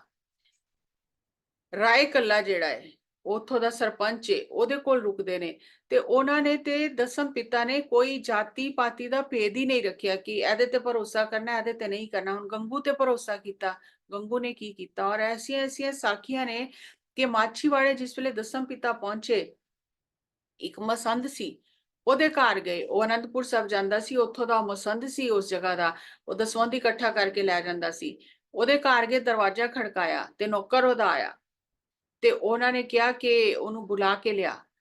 ਤੇ ਉਹਨੇ ਸੁੱਤਾ ਹੋਇਆ ਸੀ ਉਹ, ਤੇ ਉਹ ਦਸਮ ਪਿਤਾ ਨੇ ਕਿਹਾ ਕਿ ਇਹ ਸਿੱਖ ਜਿਹੜਾ ਏ ਇਸ ਵੇਲੇ ਤੱਕ ਸੁੱਤਾ ਹੋਇਆ, ਸੂਰਜ ਚੜ ਗਿਆ ਔਰ ਇਹ ਜੇ ਸੁੱਤਾ ਹੋਇਆ, ਕਿਸ ਵੇਲੇ ਉੱਠੇਗਾ, ਕਿਸ ਵੇਲੇ ਨਿਤਨੇਮ ਕਰੇਗਾ। ਤੇ ਫਿਰ ਉਹਨੇ ਕਿਹਾ ਕਿ ਨਹੀਂ, ਮੈਨੂੰ ਡਿਸਟਰਬ ਨਹੀਂ ਕਰੋ, ਮੈਨੂੰ ਨਹੀਂ ਪਰੇਸ਼ਾਨ ਕਰੋ, ਮੇਰੀ ਅਜੇ ਜਿਸ ਵੇਲੇ ਨੀਂਦ ਪੂਰੀ ਹੋਏਗੀ। ਉਹਨਾਂ ਨੂੰ ਕਿਹਾ ਚਲੇ ਜਾਣ, ਬਾਅਦ ਚੋਂ ਆਣ। ਫਿਰ ਦੁਬਾਰਾ ਦਸਮ ਪਿਤਾ ਨੇ ਉਹਨੂੰ ਕਿਹਾ, ਉਹਨੇ ਨੌਕਰ ਨੇ, ਉਹਨੂੰ ਕੀ ਪਤਾ ਕੌਣ ਨੇ, ਤੇ ਉਹਨੇ ਫਿਰ ਕਿਹਾ ਕਿ ਕੋਈ ਤੁਹਾਨੂੰ ਮਿਲਣ ਆਇਆ, ਤੁਹਾਨੂੰ ਬੁਲਾ ਰਹੇ ਨੇ। ਤੇ ਉਹ ਕਹਿਣ ਲੱਗਾ ਨਹੀਂ ਮੈਂ ਨਹੀਂ ਆਣਾ, ਮੇਰੀ ਨੀਂਦ ਖਰਾਬ ਹੁੰਦੀ ਹੈ। ਉਹਨਾਂ ਨੂੰ ਕਿਹਾ ਬਾਅਦ ਚੋਂ ਆ। ਤੀਜੀ ਵਾਰੀ ਜਿਸ ਵੇਲੇ ਆਇਆ, ਉਹਨੇ ਕਿਹਾ ਕਿ ਨਹੀਂ, ਉਹ ਨਹੀਂ ਆ ਰਿਹਾ ਥੱਲੇ। ਤੇ ਦਸਮ ਪਿਤਾ ਨੇ ਫਿਰ ਕਿਹਾ ਤੂੰ ਉਹਨੂੰ ਕਹੇ ਕਿ ਤੇਰਾ ਗੁਰੂ ਆਇਆ, ਹੁਣ ਬੁਲਾ ਕੇ ਲਿਆ। ਤੇ ਜਿਸ ਵੇਲੇ ਉਹਨੇ ਕਿਹਾ ਕਿ ਗੁਰੂ ਤੁਹਾਡੇ ਆਏ ਨੇ, ਗੁਰੂ ਗੋਬਿੰਦ ਸਿੰਘ ਜੀ ਆਏ ਨੇ ਤੇ ਉਹ ਬੁਲਾ ਰਹੇ ਨੇ ਤੁਹਾਨੂੰ, ਤੇ ਉਹਨੇ ਕਹਿ ਦਿੱਤਾ ਤੂੰ ਉਹਨਾਂ ਨੂੰ ਕਹਿ ਦੇ ਕਿ ਉਹਨਾਂ ਦੇ ਪਿੱਛੇ ਤੇ ਫੌਜਾਂ ਲੱਗੀਆਂ ਹੋਈਆਂ ਨੇ, ਜਿਸ ਵੇਲੇ ਸਾਨੂੰ ਲੋੜ ਹੋਏਗੀ ਅਸੀਂ ਆਪੇ ਉਹਨਾਂ ਕੋਲ ਆ ਜਾਵਾਂਗੇ, ਤੇ ਉਹ ਜਾਣ ਹੁਣ ਇੱਥੋਂ। ਤੇ ਉਹਨੇ ਦਰਵਾਜ਼ਾ, ਉਹ ਆਇਆ ਹੀ ਨਹੀਂ ਥੱਲੇ ਮਿਲਣ। ਤੇ ਉਹ ਤੇ ਸਿੱਖ ਸੀ, ਲੇਕਿਨ ਇਹ ਜਿਹੜੇ ਮੋਤੀ ਮਹਿਰਾ ਕੁੰਭਾ ਮਾਸ਼ਕੀ, ਇਹਨਾਂ ਨੇ ਤੇ ਦਰਸ਼ਨ ਵੀ ਨਹੀਂ ਕੀਤੇ ਹੋਏ, ਲੇਕਿਨ ਉਹਨਾਂ ਨੇ ਕੈਸਾ ਭਾਵਨਾ ਵਿੱਚ ਕੈਸਾ ਪ੍ਰੇਮ ਕੀਤਾ, ਕੈਸਾ ਆਪਣਾ ਸਭ ਕੁਝ ਲੁਟਾ ਕੇ ਸੇਵਾ ਕੀਤੀ। ਤੇ ਉਹ ਜਿਹੜਾ ਉਹਦਾ ਨੌਕਰ ਸੀ, ਉਹ ਆ ਕੇ ਭੁੱਬਾ ਮਾਰ ਮਾਰ ਕੇ ਰੋਣ ਲੱਗ ਗਿਆ ਕਿ ਤੁਸੀਂ ਦਸਮ ਪਿਤਾ, ਤੁਸੀਂ ਗੁਰੂ ਗੋਬਿੰਦ ਸਿੰਘ ਜੀ ਹੋ, ਤੇ ਮੈਂ ਤੇ ਇੰਨਾ ਮਜਬੂਰ ਹਾਂ ਕਿ ਮੇਰੇ ਕੋਲ ਕੁਝ ਹੈ ਹੀ ਨਹੀਂ, ਮੈਂ ਕੁਝ ਸੇਵਾ ਵੀ ਨਹੀਂ ਕਰ ਸਕਦਾ, ਮੇਰਾ ਘਰ ਵੀ ਨਹੀਂ ਜਿਹੜਾ ਮੈਂ ਤੁਹਾਨੂੰ ਆਪਣੇ ਘਰ ਲੈ ਜਾਵਾਂ। ਤੇ ਉਹ ਦਸਮ ਪਿਤਾ ਨੇ ਉਹਨੂੰ ਕਿਹਾ ਕਿ ਨਹੀਂ, ਤੈਨੂੰ ਕੁਝ ਕਹਿਣ ਦੀ ਲੋੜ ਨਹੀਂ, ਅਸੀਂ ਸਭ ਕੁਝ ਸੁਣ ਲਿਆ। ਤੇ ਸਾਧੂ ਚਲਦੇ ਹੀ ਭਲੇ ਨੇ। ਤੇ ਉਹਨੂੰ ਫਿਰ ਉੱਥੇ ਆਸ਼ੀਰਵਾਦ ਦੇ ਕੇ ਦਸਮ ਪਿਤਾ ਉੱਥੋਂ ਚਲੇ ਗਏ। ਤੇ ਆਪਣਿਆਂ ਨੇ ਸਾਥ ਛੱਡਿਆ ਉਸ ਸਮੇਂ, ਜਿਹੜੇ ਸਿੱਖ ਸੀ, ਜਿਹੜੇ ਸਿੰਘ ਸੱਜੇ ਹੋਏ ਸੀ, ਜਿਨ੍ਹਾਂ ਨੇ ਅੰਮ੍ਰਿਤ ਵੀ ਛਕਿਆ ਹੋਇਆ ਸੀ। ਐਸੇ ਬਹੁਤ ਸਾਰੀਆਂ ਸਾਖੀਆਂ ਜਿੱਥੇ ਆਪਣਿਆਂ ਨੇ ਦਸਮ ਪਿਤਾ ਨੂੰ ਸਾਥ ਛੱਡਿਆ, ਦਰਵਾਜ਼ੇ ਬੰਦ ਕਰ ਲਏ ਕਿ ਅਸੀਂ ਨਹੀਂ ਤੁਹਾਡਾ ਸਾਥ ਦੇਣਾ। ਤੇ ਇਹ ਗੁਰੂ ਸਾਹਿਬ ਨੇ ਸਾਨੂੰ ਕਰਕੇ ਦਿਖਾਇਆ ਕਿ ਦੁੱਖ ਵਿੱਚ ਸਭ ਸਾਥ ਛੱਡ ਜਾਂਦੇ ਨੇ। ਤਾਂ ਹੀ ਗੁਰੂ ਤੇਗ ਬਹਾਦਰ ਜੀ ਨੇ ਕਿਹਾ ਸੁਖ ਮੇ ਬਹੁਤ ਸੰਗੀ ਭਏ, ਦੁੱਖ ਮੇ ਸੰਗ ਨਾ ਕੋਏ। ਕੋਈ ਵੀ ਦੁੱਖ ਵਿੱਚ ਸਾਥ ਨਹੀਂ ਦਿੰਦਾ। ਔਰ ਇਹ ਉਹਨਾਂ ਨੇ ਆਪਣੇ ਤਨ ਤੇ ਹੰਡਾ ਕੇ ਸਾਨੂੰ ਦਿਖਾਇਆ ਕਿ ਜਿਨ੍ਹਾਂ ਤੇ ਮਾਣ ਕਰਦੇ ਹੋ, ਜਿਨ੍ਹਾਂ ਨੂੰ ਆਪਣਾ ਸਮਝਦੇ ਹੋ, ਦੁੱਖ ਵਿੱਚ ਸਭ ਸਾਥ ਛੱਡ ਜਾਂਦੇ ਨੇ। ਤੇ ਇੱਥੇ ਦਸਮ ਪਿਤਾ ਨੇ ਜਿਸ ਵੇਲੇ ਸਰਸਾ ਤੋਂ ਵਿਛੜੇ, ਪਰਿਵਾਰ ਵਿਛੜਿਆ, ਤੇ ਇੱਕ ਬਸੰਤ ਲਤਾ ਦੀ ਸਾਖੀ ਆਂਦੀ ਹੈ ਕਿ ਮਾਤਾ ਜੀ ਦੀ ਇਹ ਟੈਲੈਂਟ ਸੀ, ਸੇਵਾ ਕਰਦੀ ਸੀ ਮਾਤਾ ਜੀ ਦੀ, ਇਹ ਵੀ ਵਿਛੜ ਗਈ। ਔਰ ਇਹਨੂੰ ਜਿਹੜਾ ਇੱਕ ਮੁਸਲਮਾਨ ਜਿਹੜਾ ਨਵਾਬ ਸੀ, ਉਹ ਸੈਨਾਪਤੀ ਸੀ, ਸਮੁੰਦ ਖਾਂ, ਉਹਨੇ ਪਕੜ ਲਿਆ ਔਰ ਆਪਣੇ ਉਹ ਲੈ ਗਿਆ ਹਵੇਲੀ ਵਿੱਚ। ਔਰ ਉਹਨੇ ਇੰਨੀ ਸੋਹਣੀ ਸੀ, ਇੰਨੀ ਸੋਹਣੀ ਸੀ ਕਿ ਉਹਦਾ ਮਨ ਬੇਈਮਾਨ ਹੋ ਗਿਆ। ਔਰ ਉਹਨੇ ਕਿਹਾ ਕਿ ਤੂੰ ਮੇਰੀ ਬੇਗਮ ਬਣ ਜਾ, ਤੈਨੂੰ ਮੈਂ ਸਾਰੇ ਸੁੱਖ ਦਿਆਂਗਾ। ਤੇ ਉਹਨੇ ਕਿਹਾ ਹੋ ਨਹੀਂ ਸਕਦਾ, ਮੈਂ ਦਸਮ ਪਿਤਾ ਦੀ ਪੁੱਤਰੀ ਆ, ਤੇ ਮੇਰੇ ਵੱਲ ਤੂੰ ਬੁਰੀ ਨਜ਼ਰ ਨਾਲ ਨਾ ਦੇਖ। ਉਹਨੇ ਫਿਰ ਉਹਨੂੰ ਬਹੁਤ ਕਸ਼ਟ ਦਿੱਤੇ, ਮਤਲਬ ਕਿ ਐਸੀ ਜਗ੍ਹਾ ਹਵੇਲੀ ਦੇ ਐਸੇ ਕਮਰੇ 'ਚ ਰੱਖਿਆ ਗਿਆ ਜਿੱਥੇ ਸੱਪ, ਠੂਏ, ਬਿੱਛੂ ਸਭ ਸੀ, ਲੇਕਿਨ ਉਹ ਆਪਣਾ ਦਸਮ ਪਿਤਾ ਨੂੰ ਯਾਦ ਕਰਦੀ ਰਹੀ। ਕਿ ਉਹਨੇ ਕਿਹਾ ਕਿ ਅਸੀਂ ਦਸਮ ਪਿਤਾ ਨੂੰ ਪਕੜ ਲਿਆ। ਉਹ ਕਹਿੰਦੇ ਹੋ ਹੀ ਨਹੀਂ ਸਕਦਾ, ਤੁਸੀਂ ਦਸਮ ਪਿਤਾ ਦੀ ਹਵਾ ਵੱਲ ਵੀ ਨਹੀਂ ਦੇਖ ਸਕਦੇ ਹੋ, ਪਕੜਨਾ ਤੇ ਬੜੇ ਦੂਰ ਦੀ ਗੱਲ ਹੈ। ਬਹੁਤ ਡਰਾਵੇ ਦਿੱਤੇ, ਜਿਸਲੇ ਉਹ ਨਹੀਂ ਮੰਨੀ ਬਿਲਕੁਲ ਵੀ। ਤੇ ਫਿਰ ਉਹਨੇ ਕਿਹਾ, ਕੁਝ ਦਿਨ ਜਿਸਲੇ ਲੰਘ ਗਏ ਤੇ ਉਹਨੇ ਕਿਹਾ ਕਿ ਅੱਜ ਹੁਣ ਮੈਂ ਤੇਰੇ ਨਾਲ ਜ਼ਬਰਦਸਤੀ ਕਰਾਂਗਾ ਕਿਉਂਕਿ ਤੂੰ ਮੰਨਦੀ ਨਹੀਂ। ਤੇ ਉਹਨੇ ਕਿਹਾ ਨਹੀਂ, ਤੂੰ ਜ਼ਬਰਦਸਤੀ ਨਹੀਂ ਕਰ ਸਕਦਾ, ਮੇਰੇ ਦਸਮ ਪਿਤਾ ਮੇਰੀ ਰਾਖੀ ਕਰਨਗੇ, ਮੈਂ ਉਹਨਾਂ ਦੀ ਪੁੱਤਰੀ ਆ। ਤੇ ਉਸ ਵੇਲੇ ਕਹਿੰਦੇ ਨੇ ਕਿ ਉਸ ਹਵੇਲੀ ਦੇ ਕਮਰੇ ਵਿੱਚ ਜਿਸ ਵੇਲੇ ਉਹਨੇ ਹੱਥ ਅੱਗੇ ਵਧਾਇਆ ਸਮੁੰਦ ਖਾਨ ਨੇ ਪਕੜਨ ਲਈ, ਉਹਦਾ ਖੂਨ ਜੰਮ ਗਿਆ ਉੱਥੇ ਹੀ, ਉਹ ਪੱਥਰ ਦੀ ਮੂਰਤੀ ਹੋ ਗਿਆ, ਉਹ ਹਿਲ ਵੀ ਨਹੀਂ ਪਾਇਆ। ਔਰ ਬਸੰਤ ਲਤਾ ਜਿਹੜੀ ਹੈ ਇਹ ਪਿਆਰ ਵਿੱਚ ਪੁਕਾਰ ਰਹੀ ਹੈ ਦਸਮ ਪਿਤਾ ਨੂੰ, ਆ ਗਏ ਮੇਰੇ ਪਿਤਾ, ਆ ਗਏ ਮੇਰੇ ਦਸਮ ਪਿਤਾ, ਆ ਗਏ ਮੇਰੀ ਰਾਖੀ ਕਰਨ ਆ ਗਏ। ਉਹ ਦੇਖ ਰਿਹਾ, ਉਹਨੂੰ ਕੁਝ ਵੀ ਨਜ਼ਰ ਨਹੀਂ ਆ ਰਿਹਾ, ਲੇਕਿਨ ਇਹ ਆਪਣੀ ਮਸਤੀ ਵਿੱਚ ਬੋਲ ਰਹੀ ਹੈ ਕਿ ਮੇਰੇ ਪਿਤਾ ਆ ਗਏ, ਮੇਰੇ ਪਿਤਾ ਆ ਗਏ, ਮੇਰੀ ਰਾਖੀ ਕਰਨ ਆ ਗਏ ਮੇਰੇ ਪਿਤਾ, ਮੈਨੂੰ ਪਤਾ ਸੀ ਤੁਸੀਂ ਜ਼ਰੂਰ ਆਓਗੇ। ਤੇ ਉਹ ਫਿਰ ਸਮੁੰਦ ਖਾਂ ਜਿਹੜਾ, ਉਹਨੂੰ ਸਮਝ ਆਈ ਕਿ ਇਹਦੀ ਬਹੁਤ ਅਵਸਥਾ ਹੈ, ਇਹ ਦੇਖ ਰਹੀ ਹੈ ਦਸਮ ਪਿਤਾ ਨੂੰ, ਮੈਨੂੰ ਦਿਖਾਈ ਨਹੀਂ ਦੇ ਰਹੇ ਔਰ ਮੇਰਾ ਪੂਰਾ ਖੂਨ ਜੰਮ ਗਿਆ, ਮੈਂ ਹਿਲ ਵੀ ਨਹੀਂ ਸਕਦਾ, ਤੇ ਮੈਂ ਗਲਤ ਕੀਤਾ ਤਾਂ ਹੀ ਮੇਰੇ ਨਾਲ ਇੰਜ ਹੋਇਆ। ਤੇ ਫਿਰ ਉਹਨੇ ਕਿਹਾ ਬਸੰਤ ਲਤਾ ਨੂੰ ਕਿ ਮੈਂ ਅੱਜ ਤੋਂ ਤੈਨੂੰ ਆਪਣੀ ਭੈਣ ਮੰਨਣਾ ਵਾ, ਤੂੰ ਮੇਰੀ ਭੈਣ ਏ, ਮੈਂ ਤੇਰੀ ਸੇਵਾ ਕਰਾਂਗਾ, ਔਰ ਜਿਸ ਵੇਲੇ ਦਸਮ ਪਿਤਾ ਦਾ ਮੈਂ ਪਤਾ ਲਗਾਵਾਂਗਾ, ਜਿਸ ਵੇਲੇ ਮੈਨੂੰ ਮਿਲ ਗਏ, ਮੈਂ ਤੈਨੂੰ ਉਹਨਾਂ ਤੱਕ ਆਪ ਪਹੁੰਚਾ ਕੇ ਆਵਾਂਗਾ। ਤੈਨੂੰ ਦਸਮ ਪਿਤਾ ਨਜ਼ਰ ਆ ਰਹੇ ਨੇ, ਤੂੰ ਇੱਕ ਵਾਰੀ ਉਹਨਾਂ ਨੂੰ ਕਹਿ ਕਿ ਮੈਨੂੰ ਵੀ ਠੀਕ ਕਰਨ, ਮੈਂ ਹਿਲ ਸਕਾਂ, ਮੈਂ ਚੱਲ ਸਕਾਂ, ਮੇਰਾ ਸਰੀਰ ਜੰਮ ਗਿਆ, ਮੇਰਾ ਖੂਨ ਜੰਮ ਗਿਆ। ਤੇ ਉਹਨਾਂ ਨੂੰ ਕਹਿ ਕਿ ਮੈਂ ਆਪਣੀ ਗਲਤੀ ਮੰਨਣਾ ਵਾ ਤੇ ਮੈਂ ਤੈਨੂੰ ਆਪਣੀ ਅੱਜ ਤੋਂ ਭੈਣ ਸਵੀਕਾਰ ਕਰਨਾ, ਮੈਂ ਤੇਰੀ ਸੇਵਾ ਕਰਾਂਗਾ। ਤੇ ਜਿਸ ਵੇਲੇ ਉਹਨੇ ਇਹ ਕਿਹਾ ਤੇ ਉਹਦਾ ਸਰੀਰ ਠੀਕ ਹੋ ਗਿਆ, ਔਰ ਫਿਰ ਉਹਨੇ ਆਪਣੀ ਹਵੇਲੀ 'ਚ ਰੱਖਿਆ ਭੈਣ ਬਣਾ ਕੇ। ਔਰ ਜਿਸ ਵੇਲੇ ਕੁਝ ਮਹੀਨਿਆਂ ਬਾਅਦ ਦਸਮ ਪਿਤਾ ਦਾ ਪਤਾ ਚੱਲਿਆ ਤੇ ਫਿਰ ਉਹ ਇੱਜ਼ਤ ਮਾਨ ਨਾਲ ਉਹਨੂੰ ਦਸਮ ਪਿਤਾ ਕੋਲ ਛੱਡ ਕੇ ਆਇਆ। ਤੇ ਇਹ ਪੂਰੀ ਦਸਮ ਪਿਤਾ ਨੇ ਫਿਰ ਬਸੰਤ ਲਤਾ ਨੂੰ ਕਿਹਾ ਕਿ ਜੋ ਵੀ ਤੇਰੇ ਨਾਲ ਬੀਤਿਆ ਉਹ ਸੰਗਤ ਵਿੱਚ ਸੁਣਾ। ਤੇ ਸੁਣ ਕੇ ਸੰਗਤ ਹੈਰਾਨ ਹੋ ਗਈ ਕਿ ਇੱਕ ਪਾਸੇ ਸਾਹਿਬਜ਼ਾਦੇ ਸ਼ਹੀਦ ਹੋ ਰਹੇ ਨੇ ਔਰ ਦਸਮ ਪਿਤਾ ਕਹਿ ਰਹੇ ਨੇ ਕਿ ਤੇਰਾ ਮੈਂ ਤੈਨੂੰ ਸੌਂਪ ਰਿਹਾ ਵਾਂ, ਤੇ ਇੱਕ ਪਾਸੇ ਮੁਸੀਬਤਾਂ 'ਚ ਜਿਹੜੇ ਸਿੱਖ ਫਸੇ ਨੇ ਉਹਨਾਂ ਦੀ ਜਾ ਜਾ ਕੇ ਮਦਦ ਕਰ ਰਹੇ ਨੇ, ਰੱਖਿਆ ਕਰ ਰਹੇ ਨੇ ਉਹਨਾਂ ਦੀ। ਤੇ ਸਾਨੂੰ ਦਸਮ ਪਿਤਾ ਨੇ ਜੋ ਪੂਰਨੇ ਪਾ ਕੇ ਦਿੱਤੇ, ਅਸੀਂ ਉਹਨਾਂ ਪੂਰਨਿਆਂ ਤੇ ਕੁਝ ਥੋੜਾ ਤੇ ਚੱਲੀਏ। ਤੇ ਸਾਨੂੰ ਲੱਗਦਾ ਹੈ ਕਿ ਅਸੀਂ ਤੇ ਆਪਣੇ ਇਹ ਤੇ ਲਿਖਿਆ ਹੀ ਨਹੀਂ ਹੈ, ਔਰ ਅਸੀਂ ਨਾਨ ਵੈਜ ਵੀ ਲੋਕ ਖਾ ਰਹੇ ਨੇ ਕਿ ਨਹੀਂ, ਇਹ ਤੇ ਸਾਨੂੰ ਮਨਾ ਹੀ ਨਹੀਂ ਹੈ। ਔਰ ਅੱਜ ਦੀ ਡੇਟ ਵਿੱਚ ਅਗਰ ਅਸੀਂ ਦੇਖੀਏ, ਗੱਲ ਸ਼ਾਇਦ ਤੁਹਾਨੂੰ ਕਿਸੇ ਨੂੰ ਅੱਛੀ ਲੱਗੇ ਜਾਂ ਨਾ ਲੱਗੇ, ਲੇਕਿਨ ਸੱਚ ਇਹ ਹੀ ਹੈ ਕਿ ਅਸੀਂ ਕੇਸਾਂ ਦੀ ਬੇਦਬੀ ਕਰ ਰਹੇ ਹਾਂ। ਦਸਮ ਪਿਤਾ ਨੇ ਕਿਹਾ ਕੇਸ ਮੇਰੀ ਮੋਹਰ ਹੈ, ਗੁਰੂ ਦੀ ਮੋਹਰ ਹੈ, ਮੈਂ ਕੇਸਾਂ ਤੋਂ ਪਹਿਚਾਨ ਲਾਂਗਾ ਆਪਣੇ ਸਿੱਖ ਨੂੰ। ਅਸੀਂ ਸਭ, ਚਾਹੇ ਉਹ ਇਸਤਰੀਆਂ ਨੇ ਚਾਹੇ ਪੁਰਸ਼ ਨੇ, ਅੱਜ ਅਸੀਂ ਕਹਿ ਰਹੇ ਹਾਂ ਸਾਨੂੰ ਤੇ ਮਨਾ ਹੀ ਨਹੀਂ ਹੈ, ਅਸੀਂ ਜੋ ਮਰਜ਼ੀ ਕਰ ਰਹੇ ਹਾਂ, ਅਸੀਂ ਕੇਸਾਂ ਦੀ ਵੀ ਬੇਦਬੀ ਕਰ ਰਹੇ ਹਾਂ, ਜਦ ਕਿ ਦਸਮ ਪਿਤਾ ਨੇ ਇੰਨਾ ਮਾਨ ਦਿੱਤਾ ਔਰ ਇਹ ਸਾਨੂੰ ਹੁਕਮ ਦਿੱਤਾ ਕਿ ਕੇਸਾਂ ਦੀ ਬੇਦਬੀ ਨਹੀਂ ਕਰਨੀ, ਤੇ ਅਸੀਂ ਕਰੀ ਜਾ ਰਹੇ ਹਾਂ। ਅਸੀਂ ਉਹਨਾਂ ਦਿੱਤੀਆਂ ਹੋਈਆਂ ਸਿੱਖਿਆ ਤੇ ਚੱਲ ਹੀ ਨਹੀਂ ਰਹੇ, ਔਰ ਫਿਰ ਅਸੀਂ ਕਹਿ ਰਹੇ ਹਾਂ ਕਿ ਗੁਰੂ ਸਾਡੀ ਰਾਖੀ ਕਰੇ। ਤੇ ਕਿੰਨਾ ਕੁਝ ਅਸੀਂ ਇਹਨਾਂ ਦਿਨਾਂ ਵਿੱਚ, 2 ਦਿਨਾਂ ਵਿੱਚ ਦੇਖਿਆ ਕਿ ਸ਼ਬਦਾਂ ਦੀ ਸ਼ਕਤੀ ਕੀ ਹੈ, ਪਾਵਰ ਆਫ ਵਰਡਸ ਕੀ ਹੈ, ਮਿਰਾਕਲਸ ਥਿੰਕਿੰਗ ਕੀ ਹੈ, ਟਾਈਮ ਟਰੈਵਲ ਕੀ ਹੈ, ਨਿਡਰਤਾ ਕੀ ਹੈ। ਔਰ ਜਿਹੜੀਆਂ ਗੁਰੂਆਂ ਦੀਆਂ ਪੀਰਾਂ ਦੀਆਂ ਉਹਨਾਂ ਨੇ ਕਸਮਾਂ ਖਾਧੀਆਂ ਆ ਕੇ ਕਿ ਤੁਸੀਂ ਕਿਲਾ ਛੱਡ ਦਿਓ, ਅਸੀਂ ਤੁਹਾਨੂੰ ਕੁਝ ਨਹੀਂ ਕਰਾਂਗੇ, ਹਮਲਾ ਨਹੀਂ ਕਰਾਂਗੇ, ਔਰ ਫਿਰ ਉਹਨਾਂ ਨੇ ਹਮਲੇ ਕੀਤੇ। ਔਰ ਜਿਸ ਵੇਲੇ ਜਫਰਨਾਮਾ ਦਸਮ ਪਿਤਾ ਨੇ ਲਿਖਿਆ ਔਰੰਗਜ਼ੇਬ ਨੂੰ ਤੇ ਕਿਹਾ ਤੂੰ ਤੇ ਪੀਰ ਮੁਹੰਮਦ ਦੀ ਵੀ ਝੂਠੀ ਕਸਮ ਖਾਧੀ, ਤੇ ਅੱਜ ਤੇਰੇ ਹੀ ਜਿਹੜੇ ਪੀਰ ਨੇ, ਤੇਰੇ ਹੀ ਜਿਹੜੇ ਗੁਰੂ ਨੇ, ਜਿਨ੍ਹਾਂ ਦੀਆਂ ਤੁਸੀਂ ਕਸਮਾਂ ਖਾਧੀਆਂ, ਅੱਜ ਉਹ ਤੁਹਾਡਾ ਸਾਥ ਨਹੀਂ ਦੇ ਰਹੇ ਕਿਉਂਕਿ ਤੁਸੀਂ ਝੂਠੀਆਂ ਕਸਮਾਂ ਖਾਧੀਆਂ। ਤੇ ਅੱਜ ਤੇ ਤੁਸੀਂ ਦਰਗਾਹ ਵਿੱਚ ਉਹਨਾਂ ਨੂੰ ਮੂੰਹ ਵਿਖਾਣੇ ਲਾਇਕ ਵੀ ਨਹੀਂ। ਤੇ ਧਰਮ ਦੀ ਰੱਖਿਆ ਕਰਨੀ, ਅਧਰਮ ਦਾ, ਅਧਰਮੀਆਂ ਦਾ ਨਾਸ਼ ਕਰਨਾ, ਸ਼ਮਾ ਦਾ ਲੈਸਨ ਮਾਤਾ ਗੁਜਰੀ ਜੀ ਨੇ ਦੱਸਿਆ, ਸੁੱਖ ਦੁੱਖ ਨੂੰ ਸਮ ਕਰਕੇ ਸਹਿਣਾ, ਤੇ ਆਤਮਾ ਨੂੰ ਹਰ ਸਮੇਂ ਬਲਵਾਨ ਰੱਖਣਾ ਸਾਧਨਾ ਨਾਲ, ਸਿਮਰਨ ਨਾਲ।